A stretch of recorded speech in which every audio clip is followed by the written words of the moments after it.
welcome to the 403rd episode of the Random Podcast from Heck. My name is Tony, and this is the podcast about random things in the world of entertainment, which includes movies, TV shows, and comic books. I messed up there and had to edit it, in case you couldn't tell. Big shout out to Andrew Loken. He is a big, awesome supporter. You can be an awesome supporter by going to patreon.com/gmanfromheck. Any amount you can commit to will be awesome. If you commit at the Rick Jones tier or higher, you get access to the Secret Podcast from Heck, which is an additional 30 minutes of podcast entertainment every single week. We are currently looking back at the origin of the Hobgoblin, looking at his early appearances, like how did he start off. And just the fact, it blows my mind that this, I think it was like 14 years until we finally got like strong confirmation of like who the heck is he and everything. And there's like so many like false leads and like, oh, it's this person. Nope, it's not. Oh, it's this person. And then nope, it's not. So we're going back and just, it's classic stuff. Even it's like from 82. It feels like it was forever ago. But if you can't commit to a monthly commitment, you can also help out by going to coffee.com/gmanfromheck. And you can buy me a virtual cup of coffee or 3. That's ko-fi.com/gmanfromheck. So what can we expect on this week's podcast? We got the same shows. We got another Doctor Who, another Last of Us, and yeah, here we go again. Only one Star Wars Andor, and I don't know where my time in the week goes. I'm literally like moments before it takes me so long to watch these episodes, and just because I'm constantly having to stop or doing something else or trying to do 3 things at once.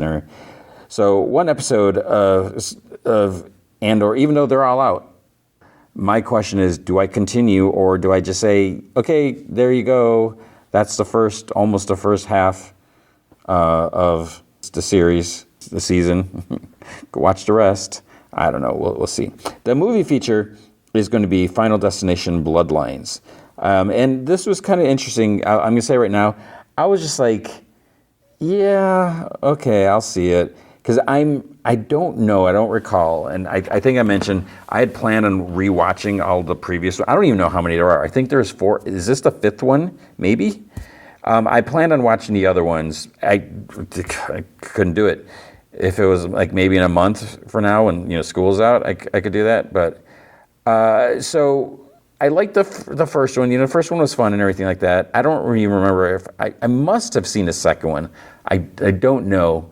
But I don't think I watched the rest because after a while it's like, okay, whatever. So then when we had, we saw the trailer for Bloodlines, I'm like, here we go again, tapping into the old well, see what they're going to do with it this time. And I really wasn't expecting much, but I was impressed. I think they did a good job. I didn't like 100% love it.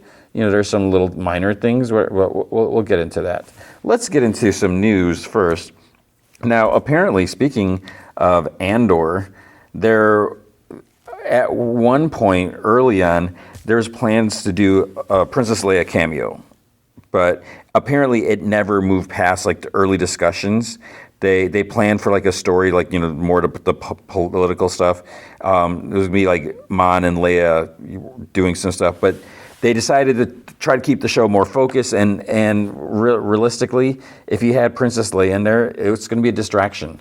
I mean, I feel like most people did not like her appearance in Rogue One because it was like CG or whatever, and they're like, oh, that's insulting and all that. I'm kind of torn with that. I get where people are coming from.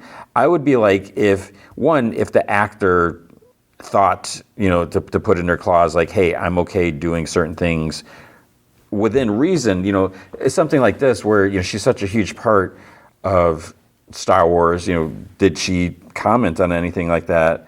Or, it wouldn't be like, oh, sure, the family says that they could do her, so she's going to do a Pepsi commercial or something. I don't know. But I didn't mind her and again, maybe I'm just a knucklehead, but it was a small point, and I thought it just drove everything home back to the original movies.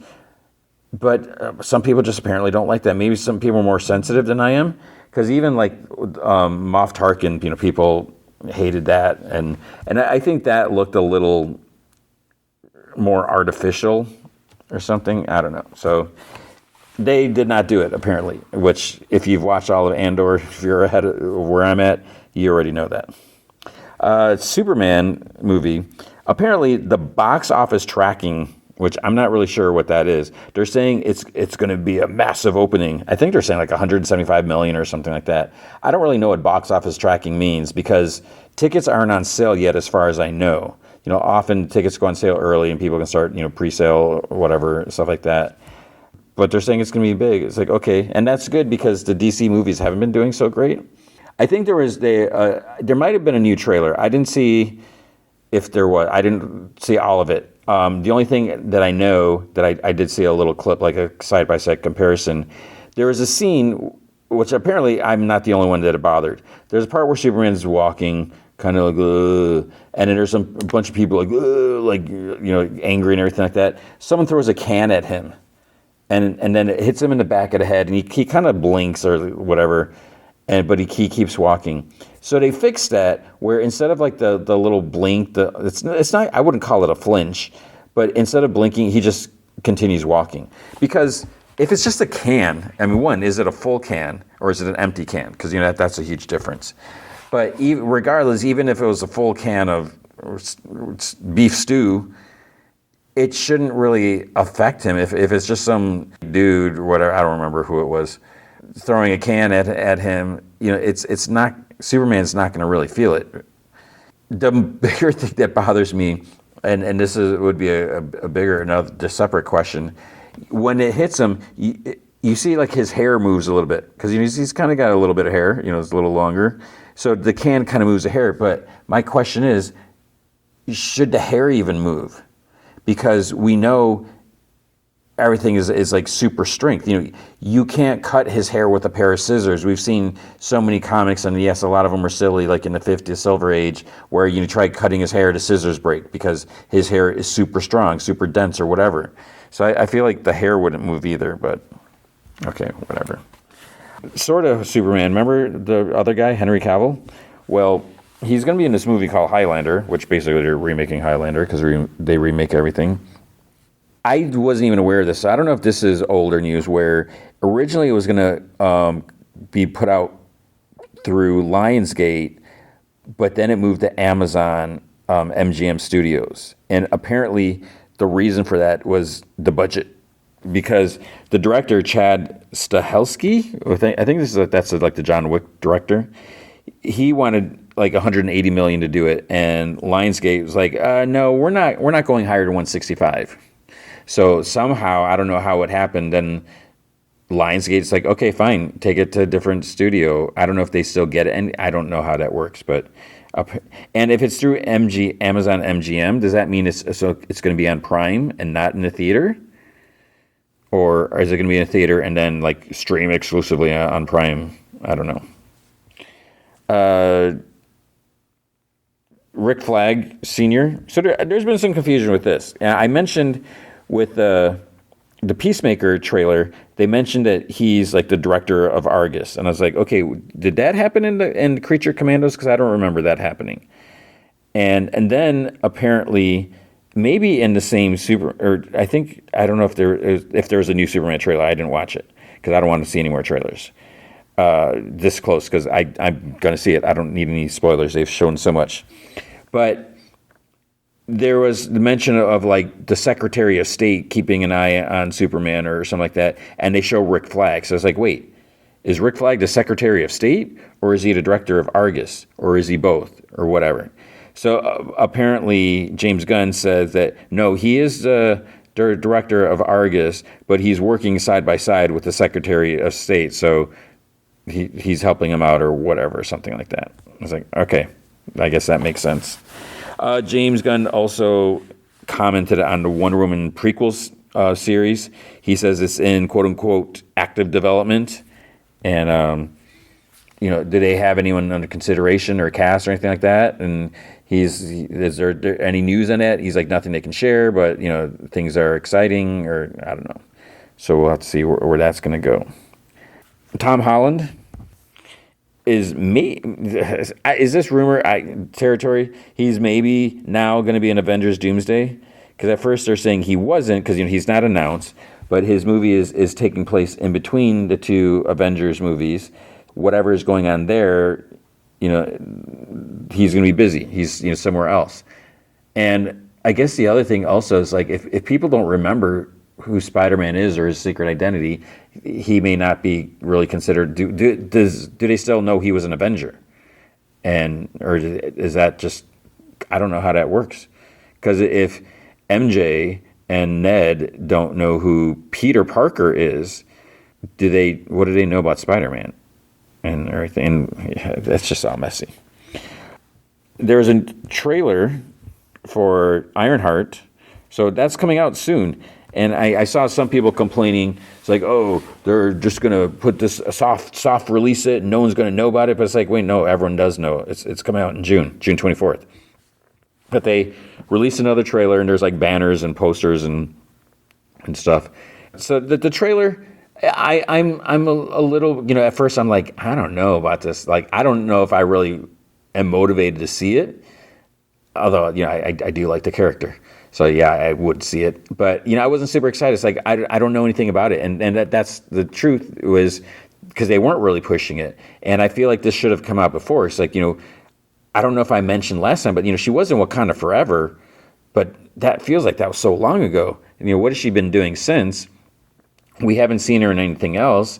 Has she been just working on armor? Has she been using armor? Has she been doing anything, going on adventures, or what? We do see more, and the new armor looks kind of slick. It seems like it's more whitish. I kind of like the pinkish color to it, but I don't know how that would look, if it'd be too silly. But hopefully we'll get some nice compromise or whatever between there.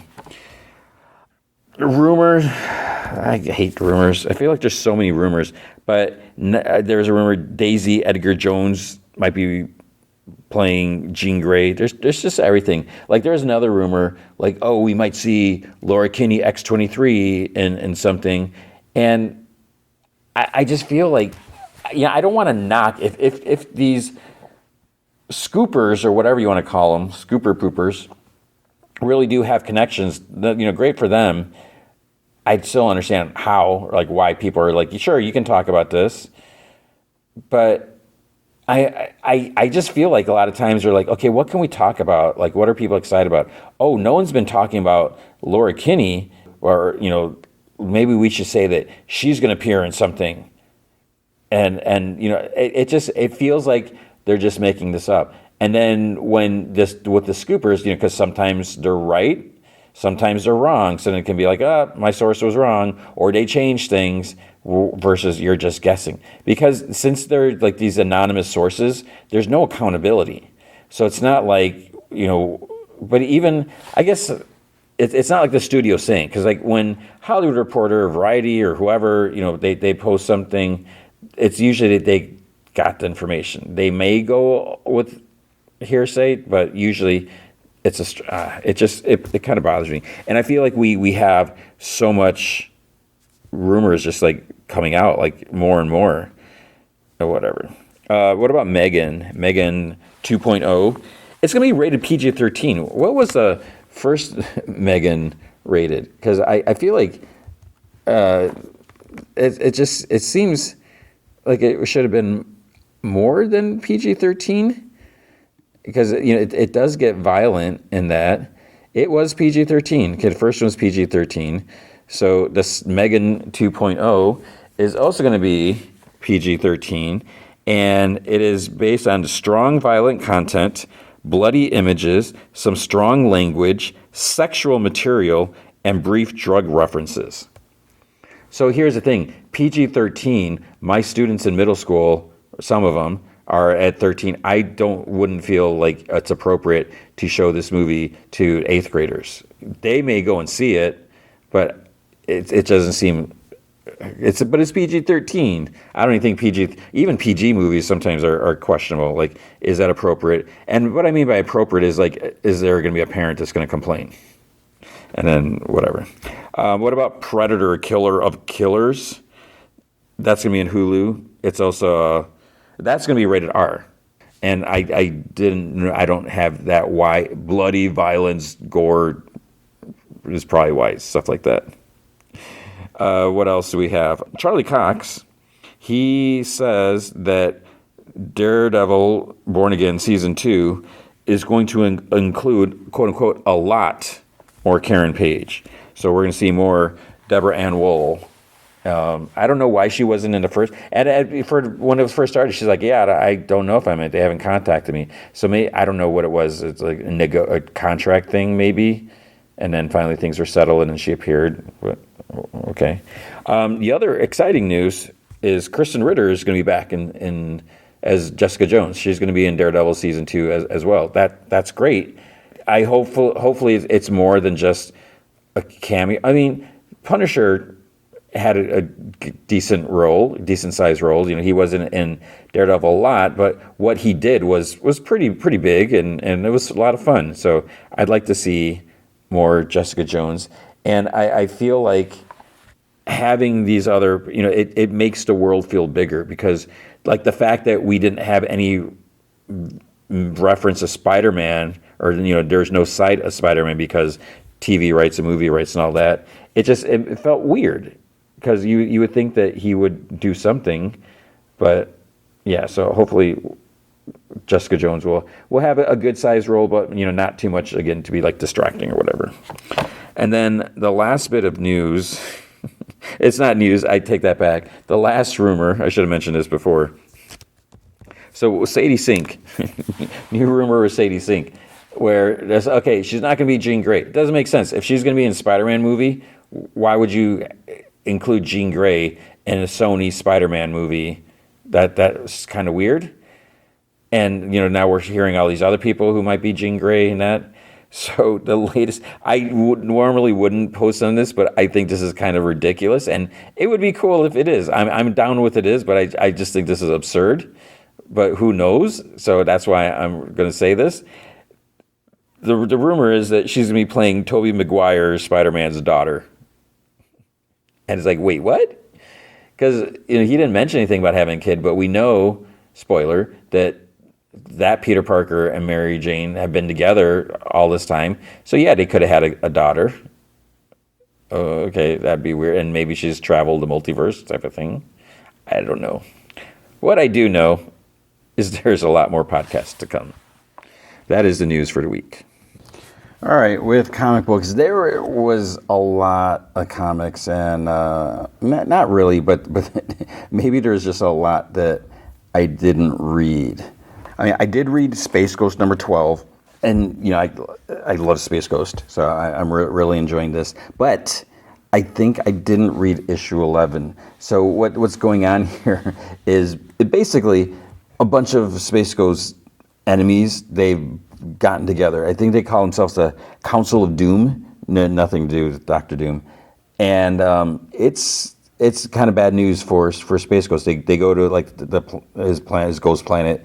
They're basically, Space Ghost gets kind of gets pretty beat up, because they all gang up on him, and it's like the kids. What are they going to do?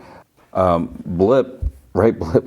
Blip. He's been kidnapped. So and the thing about Blip, I don't know if I've ever mentioned it, but there's something more. He's not just a monkey. There's like it's a universal translator or something in him or whatever. So he's been basically taken. And it's Space Ghost and the kids need to figure out how they can stop all these enemies. And obviously it's going to happen, but the way they do, it's pretty clever. But it's like a no-brainer, but it makes perfect sense. It's a no-brainer, but it's not a no-brainer, if that makes any sense. So it's just you should be reading this. And I just love how this book has been so consistent. And Jonathan Lau has been doing the art, I think, every single issue. So, hats off to him. Also at Dynamite, we had Terminator number 6 came out. I missed that. Thundercats number 14. I don't even know where I'm at. I need to read that, because I think I read 13. But yeah, so there's a bunch there. There was also I think Gotcha Man One Earth. I think that came out this week. I just read it. Let's see. I'm trying to look on Preview World, but I feel like it's not always accurate it's frustrating. At Image, there's some stuff here that I meant to read, but I didn't. What I want to start off with, Exquisite Corpses. So I mentioned when I read the Ashcan, and we got the first issue, and I'm really fascinated by this. So this is James Tynion and Michael Walsh, two of my favorite creators, and two nicest guys in comics. So I mentioned this before. Basically, the story is, and it's an interesting concept as well. I don't know if I said that, but I could totally see this being like a series, like a streaming show. It's like I want to see this. I think it could be really, really awesome. Basically, going back before like the revolution, or before Revolutionary War, or before 1776, I forget what they said, if they said it, but America is ruled by these like 13 families, and what we know as like the government and the leaders and all that, that's all a lie. It's all fake, and it's all like actors and whatever. The real power is in these 13 families, and what they do to kind of decide who's like really leading things is every 5 years they kind of have this like contest. They kind of buy out some little backwards, distant, rural, whatever town, and then they draw cards. It's like different weapons. Then it's the families have to choose their champion, and whoever survives. So they basically have to kill the different fighters, have to hunt and kill all the other ones, and whoever survives, that family is the ruler for the next 5 years. And they just do this. So where we're at, they acquired a town. So then we see the 13, the representatives of the 13 family. They come and they're basically talking about who they chose and like the weapons, because like one person's like a hammer, one other person's like fist, one person's a rope, and there's one person who they always wear like a mascot costume, and that's like their thing. Then they're just like serial killers. Some of them are serial killers, some of them are assassins, and just like all different types of disturbed people, deadly people, and they're going to go and try to kill each other, and you get this town, and they're going to be caught in the middle of it, and it's just going to be a big ugly mess. And but all the different characters, and this is what really is really impressing me. We have all these killers, all these characters being created, and some of them are probably going to die like in the next issue or whatever. Who knows? But I feel like that there's a decent amount of detail and backstory given into them, because you see like what's their kill count and all these different things like that. So it's kind of cool in a way that they're taking the care to create these characters, even though they're not all going to make it, and so it just makes it feel bigger, I guess. I don't know. So you should definitely check that out. Geiger 14 came out. I really enjoyed this book. I love the Jeff Johns Ghost Machine books that he's doing. I didn't get to this book. I don't know why. Normally I start off with Image early, but I read Exquisite Corpses, and then I guess I just got busy and forgot to look what came out at Image. Because there's also, I Was a Fashion School Serial Killer, #2. I dug the first issue, and I'm really curious to see where this is going to go. So I need to read that, and hopefully I'll remember next week to talk about it. Invincible Universe Battle Beast #1. Like most people, almost like most people. Yeah, I mean, I like Invincible. I'm not like obsessed. I don't love it maybe as much. And part of it is the whole thing. When these books came out, I kind of missed the boat in the beginning, and I'm not sure why it was. It was a different time, I guess, when these books were out. Now, of course, everyone knows who Invincible is, or people should. And The Walking Dead is that's been huge and all this. I mean, I'm basically talking about the Kirkman books. I mean, Kirkman's brilliant with everything that he's created. But the Invincible books, the fun thing about them is how they just can get unabashedly violent and just kind of you don't have to worry about comic codes and stuff like that, and it is a little more realistic in a way because when you look at in like Marvel comics or DC comics or all these heroes, yeah, you have heroes with codes and stuff like that, but you feel like sometimes there would be things would get a little more violent. You're why would you want to fight the same? It's like, dude, stop! You're doing all this stuff. Joker, stop with the stupid fish and this, and maybe you kind of hit him a little harder than you intend to, and not necessarily that they should be killing her or anything like that, but I feel like things would be a little more violent, just with the repeated offenders and all that. But with Battleby, so I don't have a strong draw connection to Battle Beast, but I was like, I do like and respect Invincible, so I should check this out. Of course, I'm running out of time or running low on time. I started looking at the first page, and I just see all this, big, massive Ryan Ottley art, but I was just like, I don't have the energy to get into this right now. And plus the fact, again, I couldn't even read other books that I would read. So I need to check that out. But then, wait, is Phantom Road 12? Is that the same? I probably asked that before. I didn't realize that was still going. And in Transformers number 20, didn't read that. World Tree 33, number 14. I didn't read 13 yet. Man, I am just so far behind on everything. So yeah, I think. At Dark Horse there was a Huck book from Mark Miller. I was going to read that. I totally didn't realize that was coming out this week until like a couple days ago. I was like, oh crap! He's like, Mark's got another book coming out, and I didn't get to it, and I feel bad. At Marvel, let's see, what did I read here? Daredevil number 21.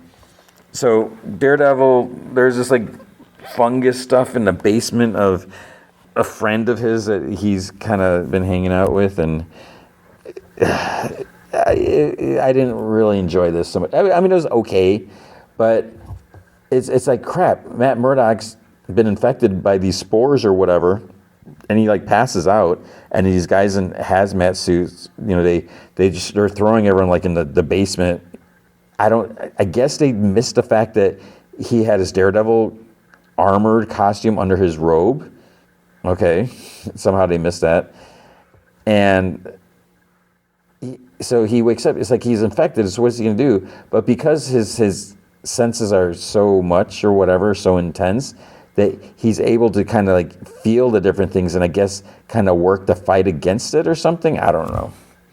So we'll see where it goes. But yeah, it was just, don't make this a big, long story arc. Because then, he does get some people out of the building, and then, paramedics and that come. And there's like a big cover story. They're like, oh yeah, there's, people were told that, there's like toxins on the premises, and, they were told to leave, but they didn't want to.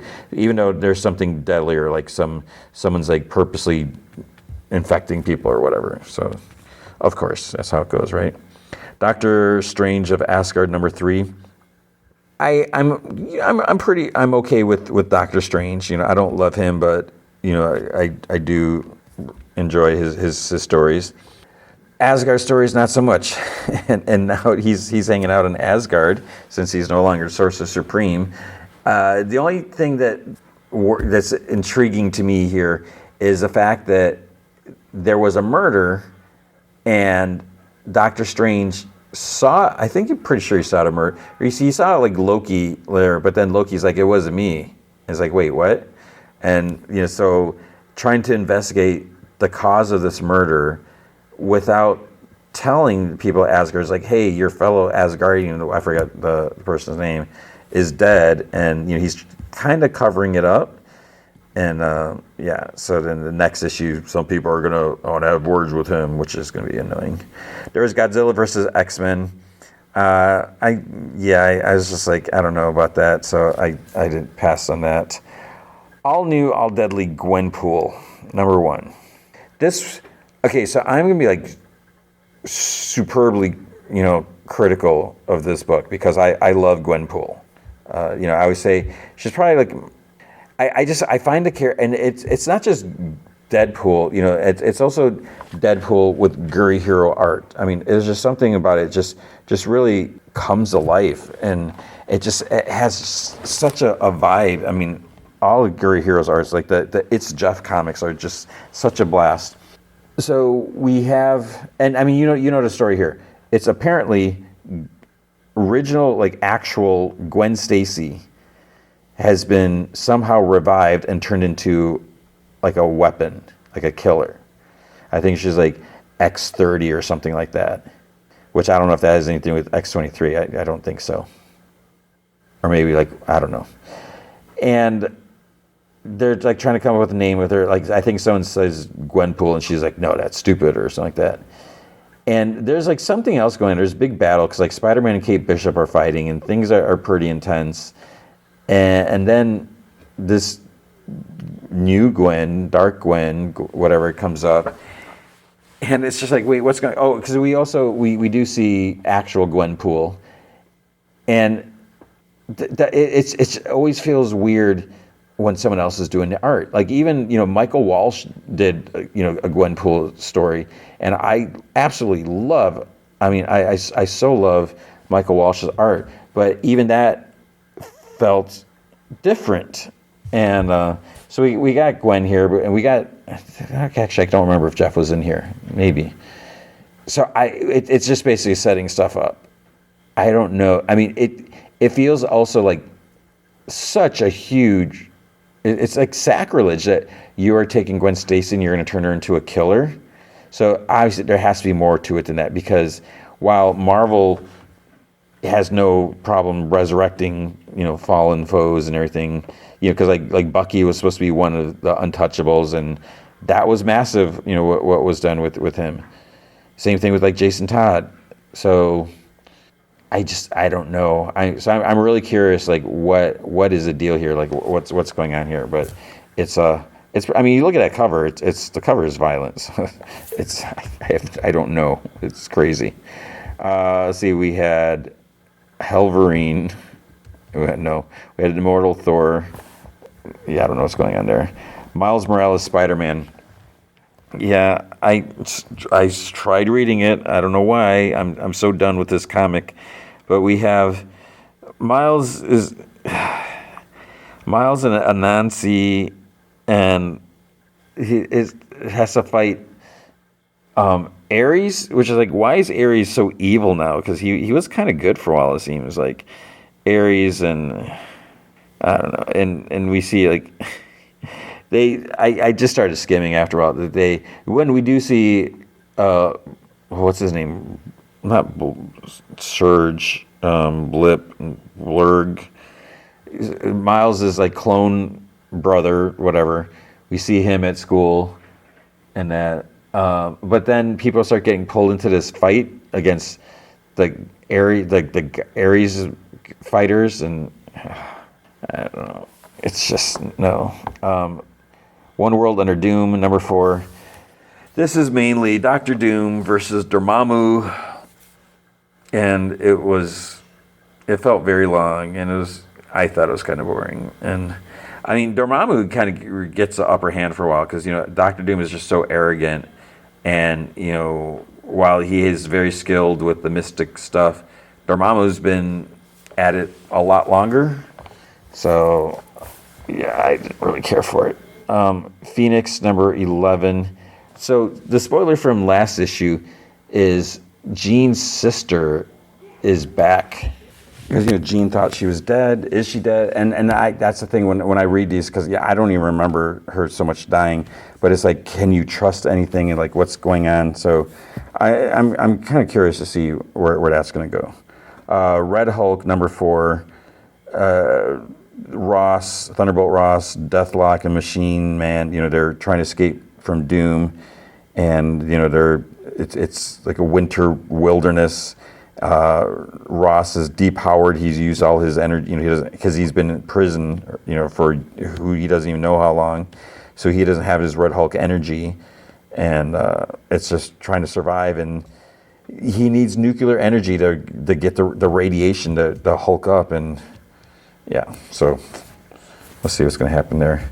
It's okay, but it's too much Doom.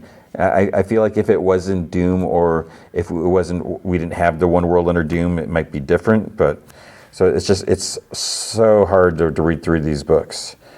Spectacular Spider-Man, I'm not reading that. Spider-Verse versus Venomverse, I don't really know what this is about. I was going to read it, but I didn't get to it. I did read some books, I promise. One World Under Doom, Thunderbolts, Doomstrike, so it's number 4. And it's more of Doom versus Bucky. Bucky's been captured, and Doom's just like blah, blah, blah. It's like just... Okay, we're starting to get to the point now where Doom is just spinning too many plates at once. He's fighting, just this week, he's fighting Dormammu, he's dealing with Bucky, I don't even know if he's involved with the Doom, the whatever school, and stuff that we saw in regular One World, stuff with the Fantastic Four. It's like too much, and yeah, this is a guy that uses Doom bots all the time, but they're not always all Doom bots, so it's just too much, and it's overload because then it gets irritating because it's just more and more and more. It's like, I like Dr. Doom. I liked him. I don't like him so much. Uncanny X-Men 14. This is, I don't know what to make of this because we have the multiple storylines and they're so completely different, which that's not necessarily unusual, but the thing is, like, I don't care about all of them. We got, although I guess we do have some things kind of coming together, but we have more on that woman from, the old time, I forgot what year it was, but, she's supposed to be like the first mutant, and there's, what's kind of cool about it, well, it's not really cool, but we see a lot, because this woman is black, and this is during the segregation and all this stuff like that, so we're seeing how she's getting around and traveling and just the unfortunate, disgusting, all the racism and stuff like that. But then there's like the secret network, and it's hard to say. It feels like the secret network's supposed to be for mutants. So it's like, is she a mutant? But then people are being racist, and are they racist against mutants, or is it blacks? And so we have all that building up, and then we got the Gambit and that dragon dude stuff. They're in the Savage Land, but then Rogue and the other X-Men arrive. It's like, how did you get to the Savage Land so fast? I feel like I missed something because I'm not even sure how Gambit and the dragon got there because they were flying, the dragon was flying, and then suddenly they're in the Savage Land, which isn't the Savage Land like the Arctic, like way south?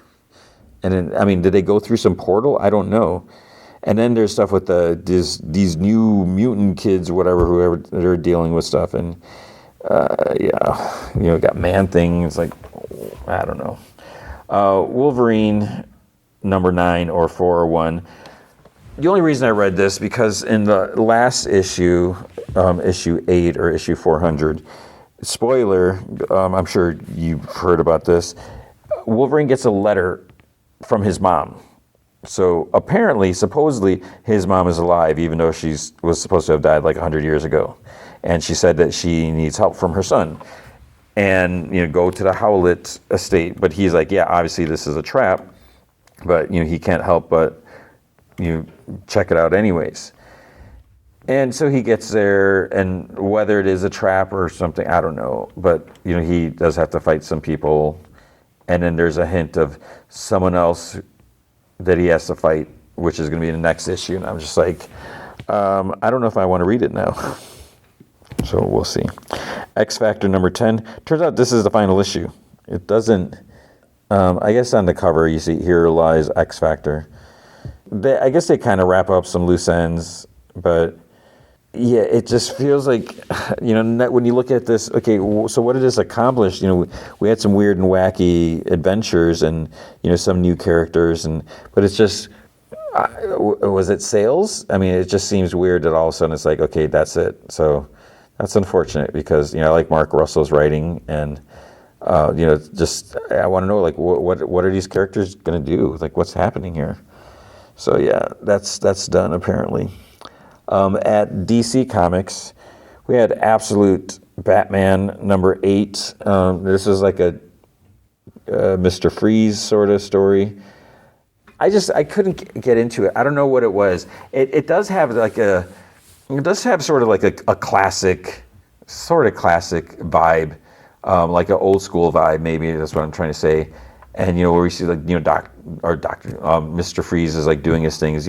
Bruce is captured, and so there's some nice elements to it, but it was just hard for me to care, and I think that's the main thing for me with this Batman story is because it's not a regular Batman, and it shouldn't be a regular Batman because what would be the point?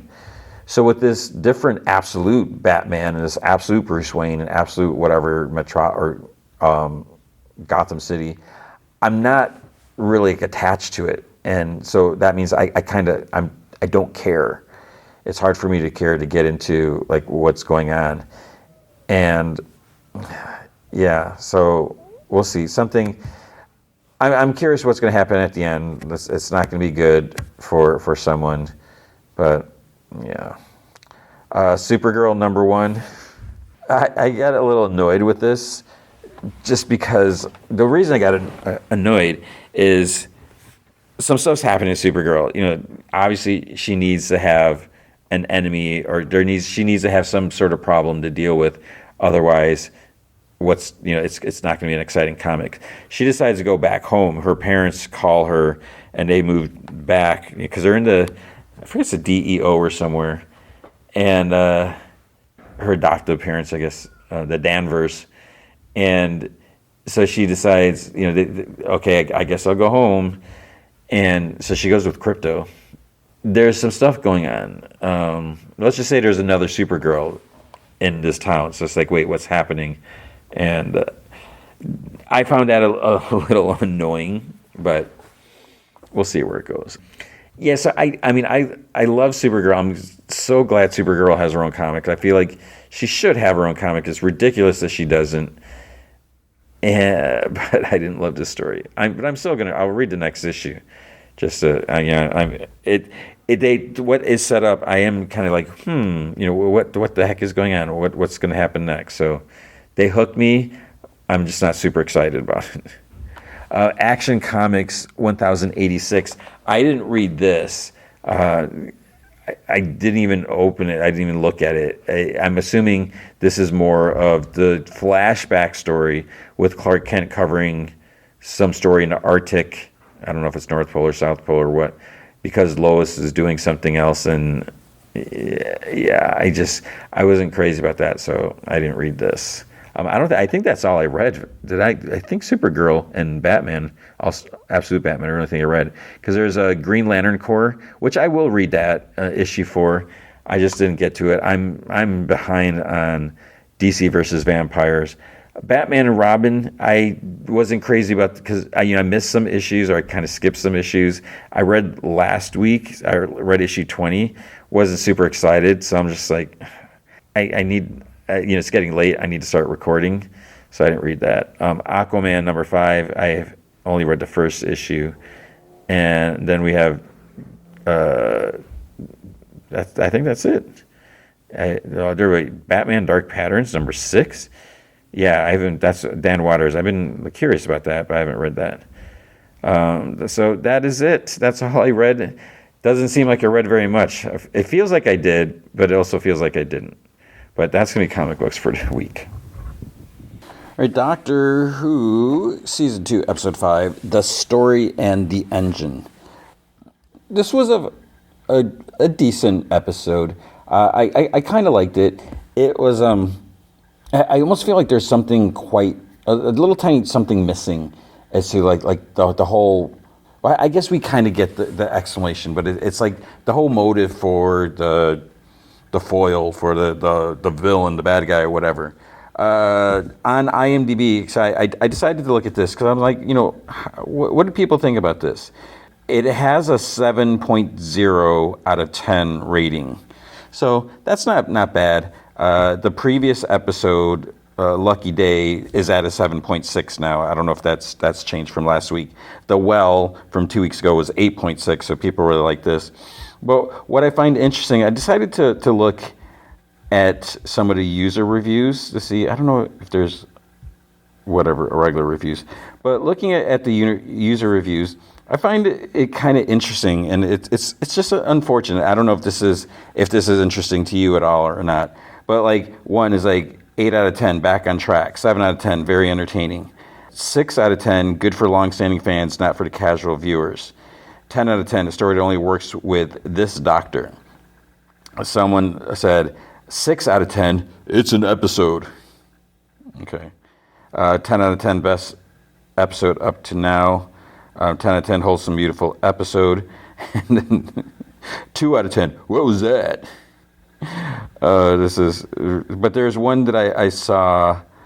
Okay, so here's one. 1 out of 10, back down to earth with a bump. An hour of my life I'll never get back. What on earth have I just watched? Still no alien episodes? Every episode is just human. Which, no, it's not. First episode, we had robots. There's not humans. Even there are humanoid characters. They're not humans. They're not from Earth. The second episode, Lux, you had a god, and it was in the form of a cartoon character. The Well, you had an alien entity that that was killing people. Lucky Day was humans. Although you had the Shrieks in there, they were like alien things. So I don't know that the fact that you got a god, and this one you have a god, you have sort of gods. Some people are just not happy with anything. But my opinion, I thought it was an interesting. It was. I felt it was a little different. It's not gonna be like one of my favorite episodes, but I did like how there's some different aspects to it. Some of the interaction with the doctor. Sometimes I find it. I try to think about, okay, we have Nkuti, he does a great job, but a lot of the way he handles things or interacts with people, it's not the same way other people, the other past doctors would interact. The way, just his personality, his demeanor, and just different things. Because like here, so one of the things we'll get to, he goes to this barbershop, in Africa, and he talks about going there to, that's like his home. He goes there not necessarily to get his hair, but it's like, okay, how, as someone put it, the story works only for this doctor. And there are some aspects, and he talks about it, the fact that he's black now, that this body is black. This is the first time he's dealt with this. So it's nice. Not to be overly, I don't even know if this is considered woke, that the fact that you're bringing this up. But I think there's some interesting and important aspects of this that, that we are drawing attention to this, because, I feel like there's so many white people or not black people that may not be aware of it, or they might be aware of it, but they don't really think about it so much. And how many Doctor Who fans really think about it? And I would hope that they can understand and all that. But when you look at the fact that it wouldn't be like David Tennant or Matt Smith or Peter Capaldi, they wouldn't be going to this barbershop, and it wouldn't be their home. Like when he's there, he's calling people auntie. Because that's not something a white person would necessarily do. Then I guess kind of what I'm getting at maybe is, if he's been going here, because how long have we had this doctor? A couple years, right? And of course, he's gone on different. With the last episode, when there was another Ruby Sunday adventure with the Shriek, the first thing with the Shriek that we didn't see, and I mentioned it last week, that yeah, there are adventures that happen in between episodes. We don't see everything. So if this doctor is going to this barbershop, like, how many times does he go there? Because he says he's not going there for a haircut, because we'll get to that. But maybe I should be saving this for the end. It's like, how often is he going here in between? Because it doesn't feel like, is he going like every 7 days and then just going? I don't know. All right, I'm just dwelling too much about this. It starts off, we see a man at a barbershop. he's talking to three young guys about how a long time ago, back at the village when he was a small boy, a fire was eating the forest. And we get these kind of like semi-animated pictures and paintings, and it almost looks like they're on the wall, but it's like they're kind of moving. So it's like, are they moving on the wall, or is it just for our benefit? And whatever. We'll get to that later. So people were running and screaming, but then this guy is a boy. He ran to the river with his little cup to get water. They laughed at him to ask what he was doing, and he shouted back, "What I can." And he ran back to pour it on the fire. Suddenly, a blue box appeared in the skies over the fire. A man opened a door with a hose pipe, spraying and spraying until all the fires went out. Then he landed the box in the middle of the burnt forest and started scattering fresh seeds. And then, so this guy, when as a boy, he went over to thank him and asked him if he was a farmer. He's like, "No, I am the doctor." So in this animation part, we don't see his face. So the question is this current doctor, or is this another doctor? We don't know. I mean, it would make sense if it was this doctor. So we shook hands, and that is how we met. And then on the wall, there's like a red light, and like next to the green light. So there's some rumbling. So then the red light turns off, and the green light next to it turns on. The guys in the room, they like kind of sigh in relief. One of them says, it's a great story. And he asks, he's like, "Are you sure this doctor will come?" And then the guy telling the story, he's like, "Yes, he always comes when needed." Then an alarm sounds and the red light goes on. The walls shake, and the guy's like, "The doctor." It's like, "We need him now. It needs feeding." And then I think that's when then we get the intro. In the TARDIS, Belinda follows a doctor who's carrying the Vindicator, and she's like, "You need to get me," he's walking around. She's like, "You need to get me home." And because it's like whenever they start making Belinda kind of likable, then they revert back to her demanding. And I still don't know if I don't want to go back and watch the first episode again, but I feel like I missed something. Why does he have to bring her home? Why is she demanding this? He was not responsible for her getting abducted from Earth. It was the robots. He saved her and the entire planet. And, they liberated the planet, whatever. And he's like, "I'll get you home." But he's not obligated to do it. He's not an Uber service. She's not paying him. He's doing it to help her, and he's doing what he can, but there is something going on, which we don't know about yet, that is preventing the TARDIS from arriving there. And she's getting mad at him, like, "You need to get me home." It's like, you can get out and walk. It's not going to be possible, but it's just, by her keep doing it. I get that she wants to go home, but it's just annoying. And they keep like throwing that in our face.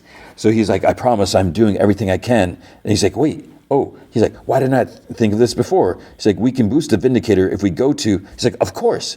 And she's like, "Where?" And he's like, "Lagos, Nigeria. It has the largest communications technology market in Africa, and it's near Omo's place." And she's like, "Omo's place?" He's like, "My favorite barbershop. Omo, the owner, is a friend of mine. We met in a fire." So, again, assuming it's this doctor. So he hits a lever on a TARDIS. She's like, "Barbershop?" But the TARDIS says your hair. He's like, It does. I don't go there for cuts. It's hard to explain." And she's like, "Okay, try explaining." Of course, she expects him, she's demanding that he explains. He exits the TARDIS. He steps into like an open market. He's like, he's like, 2019, a great year. This is the thing that doesn't make sense. Normally, they look at the TARDIS Council and they see where they've landed. And then they figure out, okay, what do I need to wear? Last episode, they exit. They didn't know where they were, and they asked that little kid, little Conrad, like, "Hey, do you know what year it is?" It's like, how do you not know? And now here, he didn't look at, unless he looked at the council, at the controls and didn't say anything, but he steps outside, then he's like, 2019. So, all right. So he's like, "A great year." He turns on the Vindicator, it beeps, and he goes back inside. He says to Belinda, he's like, "I'm not human. I am an evolved life form, and my body changes a lot." He's like, "It's the first time I've had this black body. In some parts of the earth, I'm not treated differently, but here in Africa, in that barbershop, I'm accepted. Did he say I'm not treated differently, or he is treated differently? No, I don't remember. But he said something about being treated differently. So here he's accepted. He's like, I'm able to forget. And he's like, he laughs. He's like, we laugh. We tell stories. And she's like, they treat you like one of their own? He's like, yeah. So then she's like, my nan took me to India whenever she could for the same reason. She's like, you say you're not human, but that's the most human thing ever, doctor. And then, so here we go, redeeming Belinda. She's so annoying, but she's like, go on then, take as long as you need. So he gives her a big hug, and he like walks her to market. So, that's very nice and kind that she's so eager to get home, but she's like, okay, we're here, go ahead, do this. I get it, you need this. So that's nice. So he's out there, he's complimenting people. He did change his outfit, so he's wearing like a knitted cap and other stuff. He sees some vendors that he recognizes, he hugs them, and he's saying like, auntie, whatever, like he knows everyone. In between like some of the buildings close to like, I guess where the barbershop is, there's like this wooden sign, and it's written under, it's like, turn back. It's suddenly empty and quiet around him. There's no one around her. He notices there's lots of like missing signs on the wall, and they don't like super focus in on it, but you see one says Omo's name on there, and it had, there's a picture of him. And Omo was the guy telling the story at the beginning of the episode. They didn't say his name. They closed caption referred to him as the storyteller, but that was Omo. And then the doctor has his sonic out. He's like ready to do something. Inside the barbershop, there is this other person. His name is Obiyama. He's finishing a story about why the tortoise has a cracked shell, and then the doctor walks in. And they tell him to come in. When the door closes, the super loud alarm goes off in the TARDIS, and like Belinda's like covering her ears, like red, flashing lights. So Belinda has no idea what's going on. Then Omo's like, I told you he would come. And then the light on the wall goes to green, and the guy's like done in the barber chair. So Obiyama says, he's like, you ruined the end now. He's like, it might not be enough. And the doctor's confused, but he's like, okay, whatever. He gives Omo a hug, and he's like, excuse you. He's like, Omo, who does he think he's talking to? And he looks at this guy. He's like, wait, you're on the missing posters. He's like, all of you. He's like, they're on the walls outside. Omo's like, doctor, you haven't come in years. So he hasn't come in years, but and for them, but for the doctor, it could have been 2 weeks ago. Something like that. So he's like, you haven't come in years, and then the doctor's like, and standards have slipped. He kind of chuckles. He's like, damp and misty outside. He's like, dusty in here. So then almost like, it's not me. And then he whispers in his ear, he's like, new management. And then there's, welcome. I've been expecting you. Welcome to my establishment. And the doctor's like, your establishment? He's like, why is the street deserted? Why isn't Obiyama leaving? Why are they all on the missing posters? And the dude's like, they cannot leave. No one can. And Obiyama's like, you are the all-knowing doctor who is supposed to save us, and you don't know anything. And the doctor's like, save you from what? So then this other guy, I think his name is Tunde, he's like, he hasn't been here in years. He doesn't know. He never makes appointments. So then they all start like bickering about appointments and what are you talking about? Or then the alarm sounds off. So this new barber guy, he's like, who's next? The doctor, he looks over at Obiyama, who just got his hair cut, who's talking about the tortoise. His hair suddenly kind of grows because it was shaved down. He was like practically bald, like whatever, that really close cut. And one of the others like, we're running out of stories. And the doctor's like, look at his hair. So one of the others, I think Rashid, he stands. He's like, me. He's like, I've got one. He sits in a chair. He starts talking like, once upon a time, great musician Yo-Yo Ma was traveling through Botswana collecting local music when he heard a shaman singing. Then the pictures on the walls are like moving again. So, and I debate is like, okay, should I tell this whole story? But this is just to give you a sense of this is what this episode was about. And this is what I think makes it kind of unique and a little different. So Yo-Yo Ma said, he's like, so he heard a shaman singing. So Yo-Yo Ma's like, stop. He's like, wow. He's like, I have to write this down. The doctor's like confused and he's looking around. So the guy continues. He's like, so he wrote a bit and he's like, carry on. But the shaman sang a completely different song. And Yo-Yo Ma, and it's funny they use Yo-Yo Ma. So Yo-Yo Ma is like, no, sing the first one. The shaman said, I cannot. The first time, an antelope was in the distance. Clouds covered the sun. The second time, clouds had gone. The antelope disappeared and the song changed. It's like, you see, in the old days, music was a live thing. But after the Industrial Revolution, people become obsessed with producing identical things to package time. But not in Africa. That's why we say we will come at 1 o'clock, but won't arrive until 3. So appointments, bad idea. And then the barber takes off the cape, and the others look at the lights on the wall.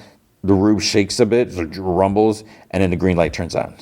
So where she's like, I don't know how much more I can take. It's like the tension is getting unbearable. And the doctor's like, wow. So he stands. He's like, the drawings in the window are a visual interpretation of his story.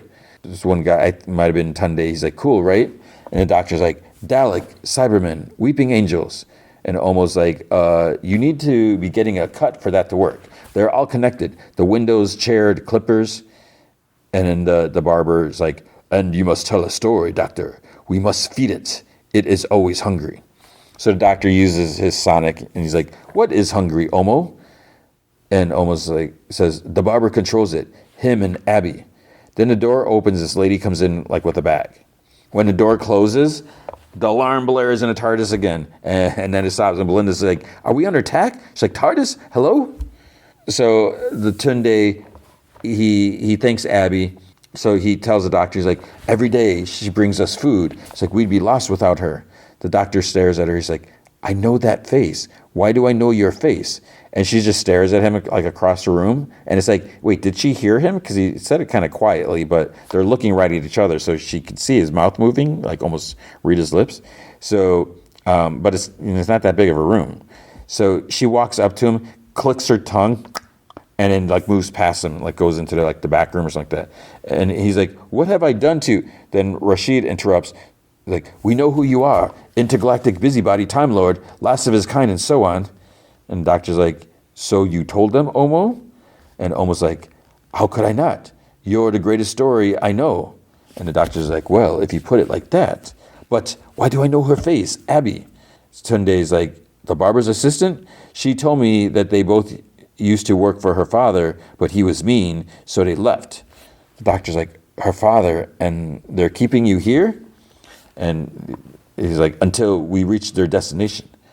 The doctor's like, we're traveling, this is? And then he laughs. He's like, oh, Omo. It's like, what is going on? Omo's like, it's the barber. He turned up one day and offered to give me a haircut in my own shop. I thought it was a nice thing. I said, okay.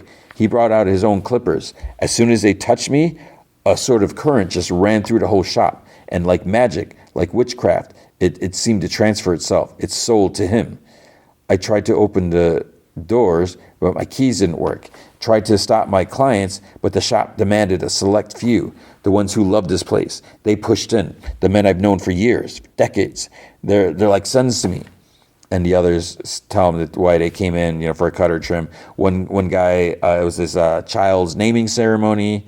This other guy wanted I think it was like the 100-meter like championship or something like that. So he wanted to get a cut before the competition. One says his mother was in a hospital and Omo was lending him money for medicine, so he wanted a fresh cut to see her.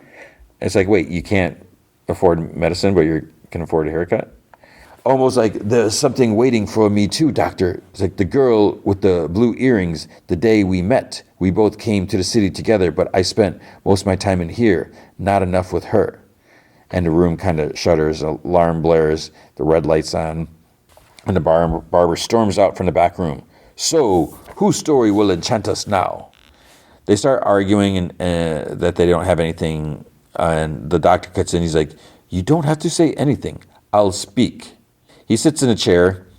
Barber puts the cape on him, and like as soon as he puts it on him, like kind of energy, like painful energy, like washes over him, and he like groans, and he's like, "Let me out!" But the barber gets in his face, and he pulls off his cap, the doctor's cap. He holds the clippers like in his face. Tell me a story. It's the only way. The doctor's like, I changed my mind. And Omo's like, doctor, tell it for us. It will be easier for you. A big story. He's like, okay, you want a story about weeping angels and ice warriors, but nothing is more vivid than an ordinary life. So he seems to like calm down a bit, and the barber starts like working like on his hair. So the doctor's like, one person, Belinda, on any given day, nurses are knackered, and after a 13-hour shift, she was done. And then Tunde's like, his pictures are alive, because the others were like animated, but his is like showing like actual footage. So the doctor's like, she was going home, but she heard something. This consultant's like, Belinda, could you take her OBS? I think it was like OBS. We need blood, X-ray for her chest and IV fluids. Even though she literally has her coat on and is headed out the door. So the attending doctor says some more mumbo jumbo stuff like that. And then she's like, have you considered steroids? And the doctor's like, for a chest infection? She's like, no, her fingers. She's got rheumatoid arthritis.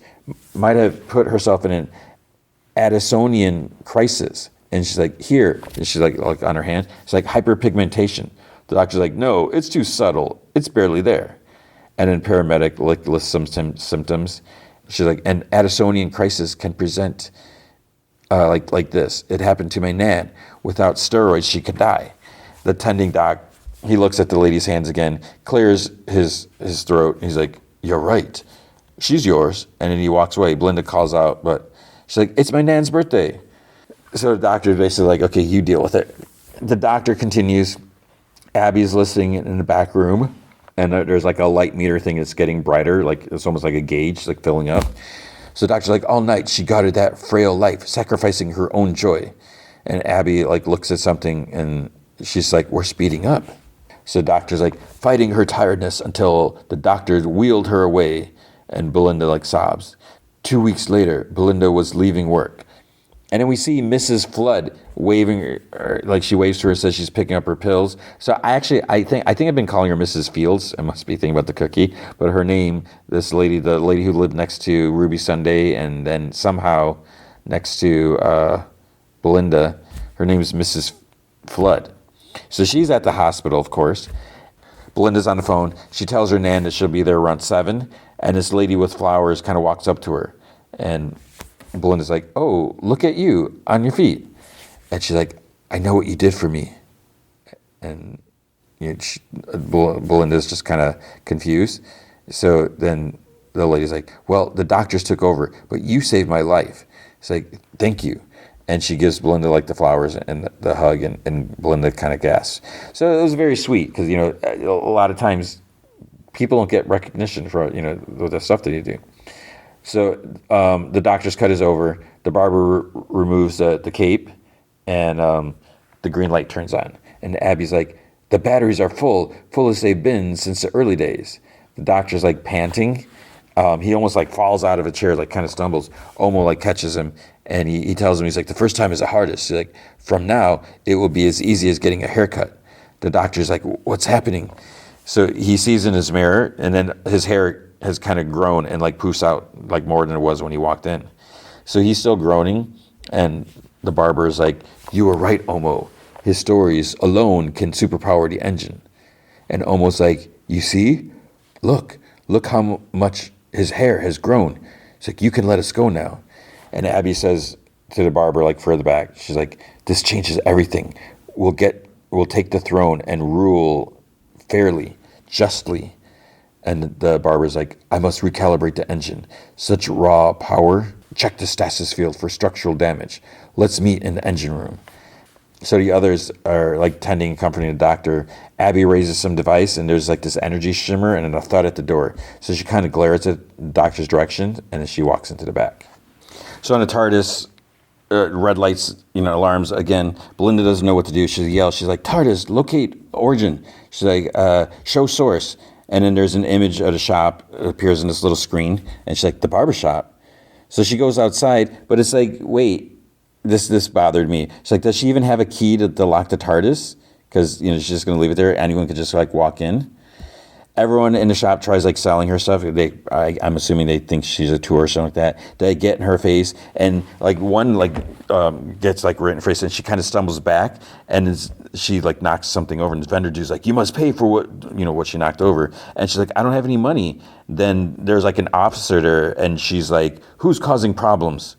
And Belinda like slowly raises her hand. So it's like, is she gonna get arrested now or something? Doctor goes up to Omo. It's like, "You planned this, didn't you?" And Omo's like, "I have to get these men home." And Doctor's like, "And because I have no home, I'm expendable?" Omo's like, "Their families need them." He's like, "And I have none, so I don't matter." And Omo's like, No, Doctor, you have stories. That's all I was thinking." Doctor's like, "I love this shop. I love you, Omo. I thought it was a home for me. I was safe. So, he's not here now. Open the door and go." Tunde's like, "We can't." The doctor's like, "You can."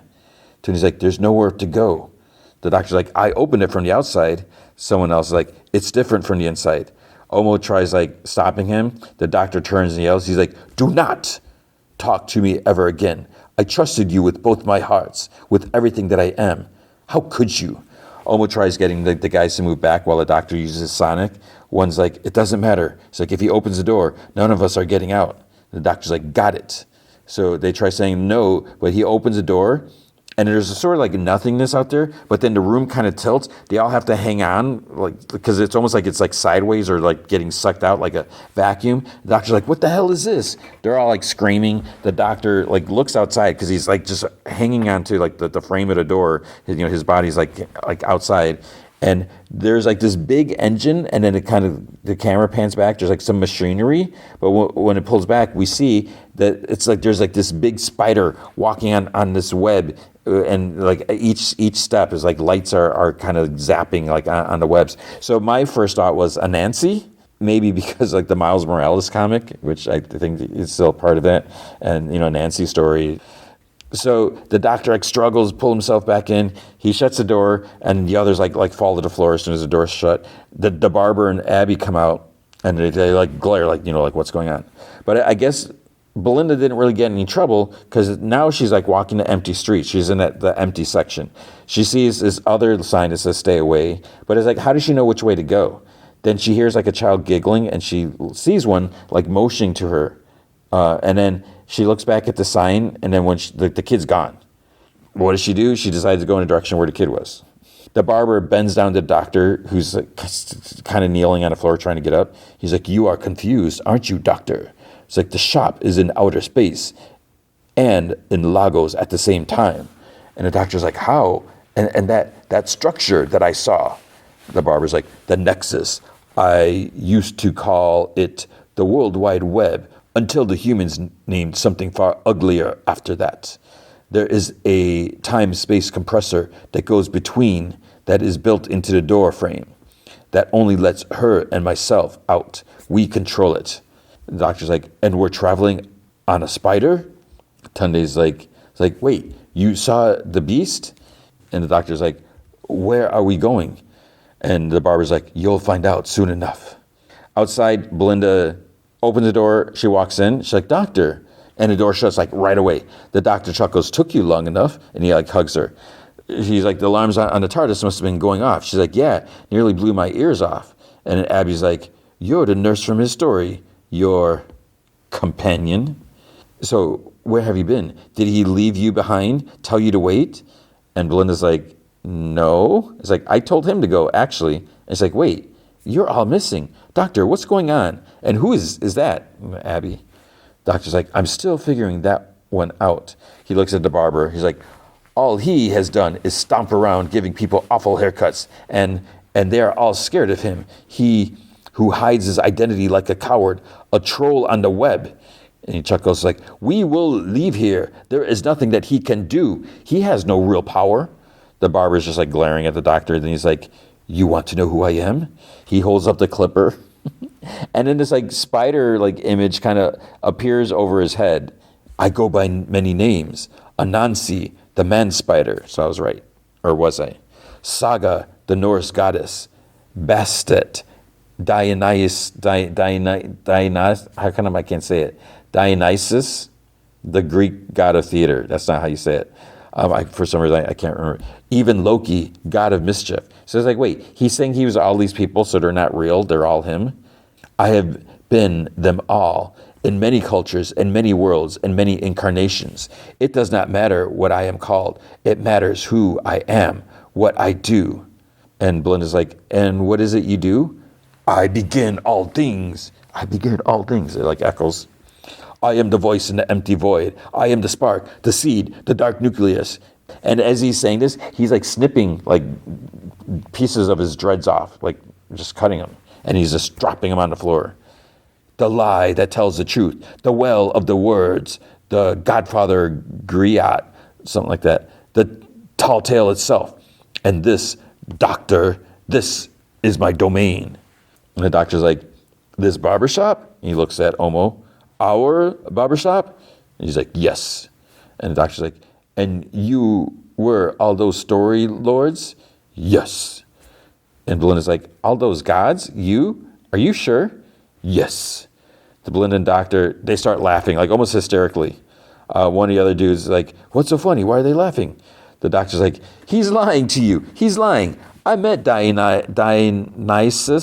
We drank so much wine, we caused a drought in Athens. Saga and I watched Marvel movies up until Endgame. I can't believe, I never thought the doctor would mention the Marvel movies. And he's like, she didn't like Thor. Muscles were too small. I played chess with Bastet. I let her think that she let me let her win. She kicked my ass thoroughly. And Anansi purposely lost a bet to make me marry one of his daughters. And the barber slowly sits against the wall, almost like the life energy is like drained out of him or something like that, or get punched in the gut. The doctor's like, I know the gods. You are not them. Tell the truth. Who are you? Abby like rushes in his face. You don't have to the barber. You don't have to answer them. Look at me. Don't let him get to you. And the doctor's like, who are you? And he's like, I was the one behind them all. It was me. I was once human. Whenever we told stories, the storytelling gods would grow in power. The gods needed to strengthen their bonds with humanity. Wherever they told stories, I went. I told their myths, their legends, cleaned them up, printed them in books so that the gods could be worshipped. That was my job. They only exist now because of me, my work. The doctor's like, and the Nexus? Abby's like, he built that too. And the barber's like, I wanted something like the brain, flexible, strong, that could expand and make connections between ideas. So I took a strand of their god's blood and essence and built a model, a web-like structure that they expanded to what you saw now, cross-connecting concepts, cultures, and ideas, the Nexus. The doctor's like, how did you collect the stories? And the barber's like, I started small. A pub lit by candles, a Catholic church confession box, a coal-powered theater, an electric cinema, a space opera, until I had the idea to power the vehicle with stories itself. I worked for centuries, and all I wanted was to be recognized. And he's still cutting his hair and like dropping it. They told me that I should know my place. I primed the Nexus so well that it worked without me. So they threw me out of my life's work. All I salvaged with my story engine. We will have vengeance, doctor. So the room goes a little dark, and we see like a shot of the giant spider, outside or whatever. Omo says, we have stopped moving. And Abby's like, the engine burned too much energy holding us together when he forced the door open. Typical doctor, irresponsible. And the doctor's like, I have never. He's like, wait, that's it. Abby, the daughter of Anansi, Abena. I think that's how it was. Abena. Abena. That is your full name, isn't it? And she's like, don't you dare speak it. You are not worthy. I grew up trapped with Anansi. Terrified someone would win me in a bet. I'd heard about your traveling through time. I had faith that you would help. Instead, you left me. I'm here because of you. You humiliated me. Doctor.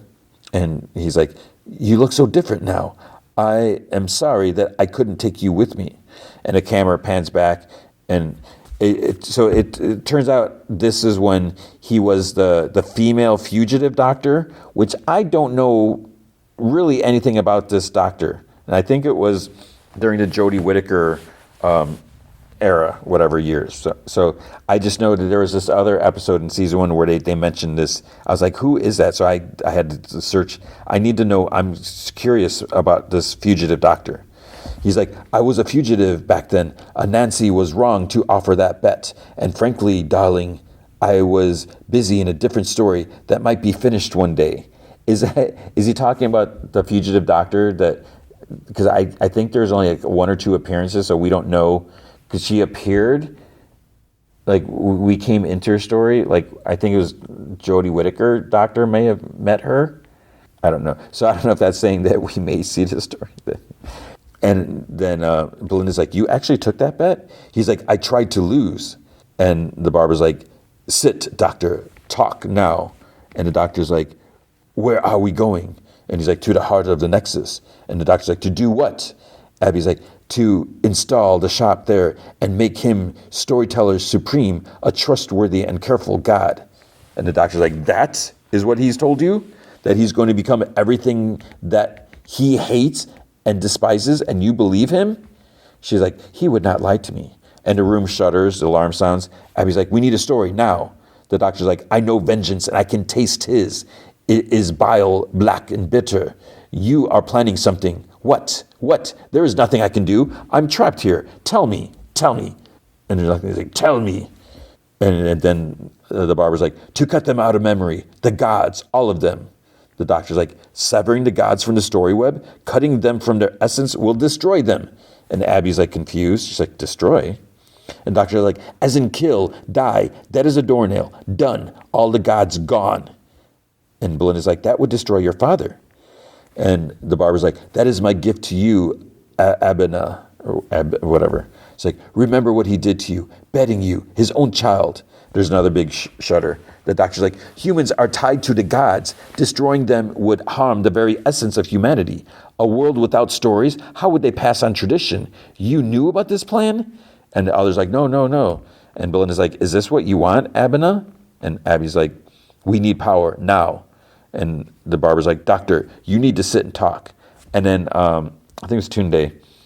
He's like, you need to do what he says. So we have to get home to our families. And the doctor's like, I can't help him do this.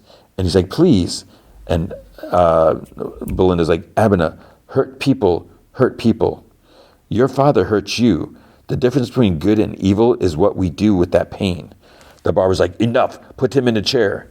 And Tunde's like, no, wait. The others like move towards the doctor. And the doctor's like, I will get you home. You do not want to do this. They like grab him. They're like dragging him to the chair. Hold him down. And then Abby's like, stop. And there's like rumbling. She's like, I will talk. I will tell a story. And she sits and she's like, please, doctor, trust me. But then it's like weird. She sits, but then somehow, he got out of the chair so she could sit, but then he gets back in the chair. It was like a weird editing or something.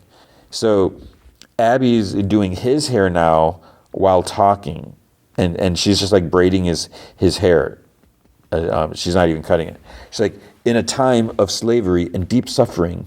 And this is what I like about this episode. I feel like there's a lot of like information, even though, whatever.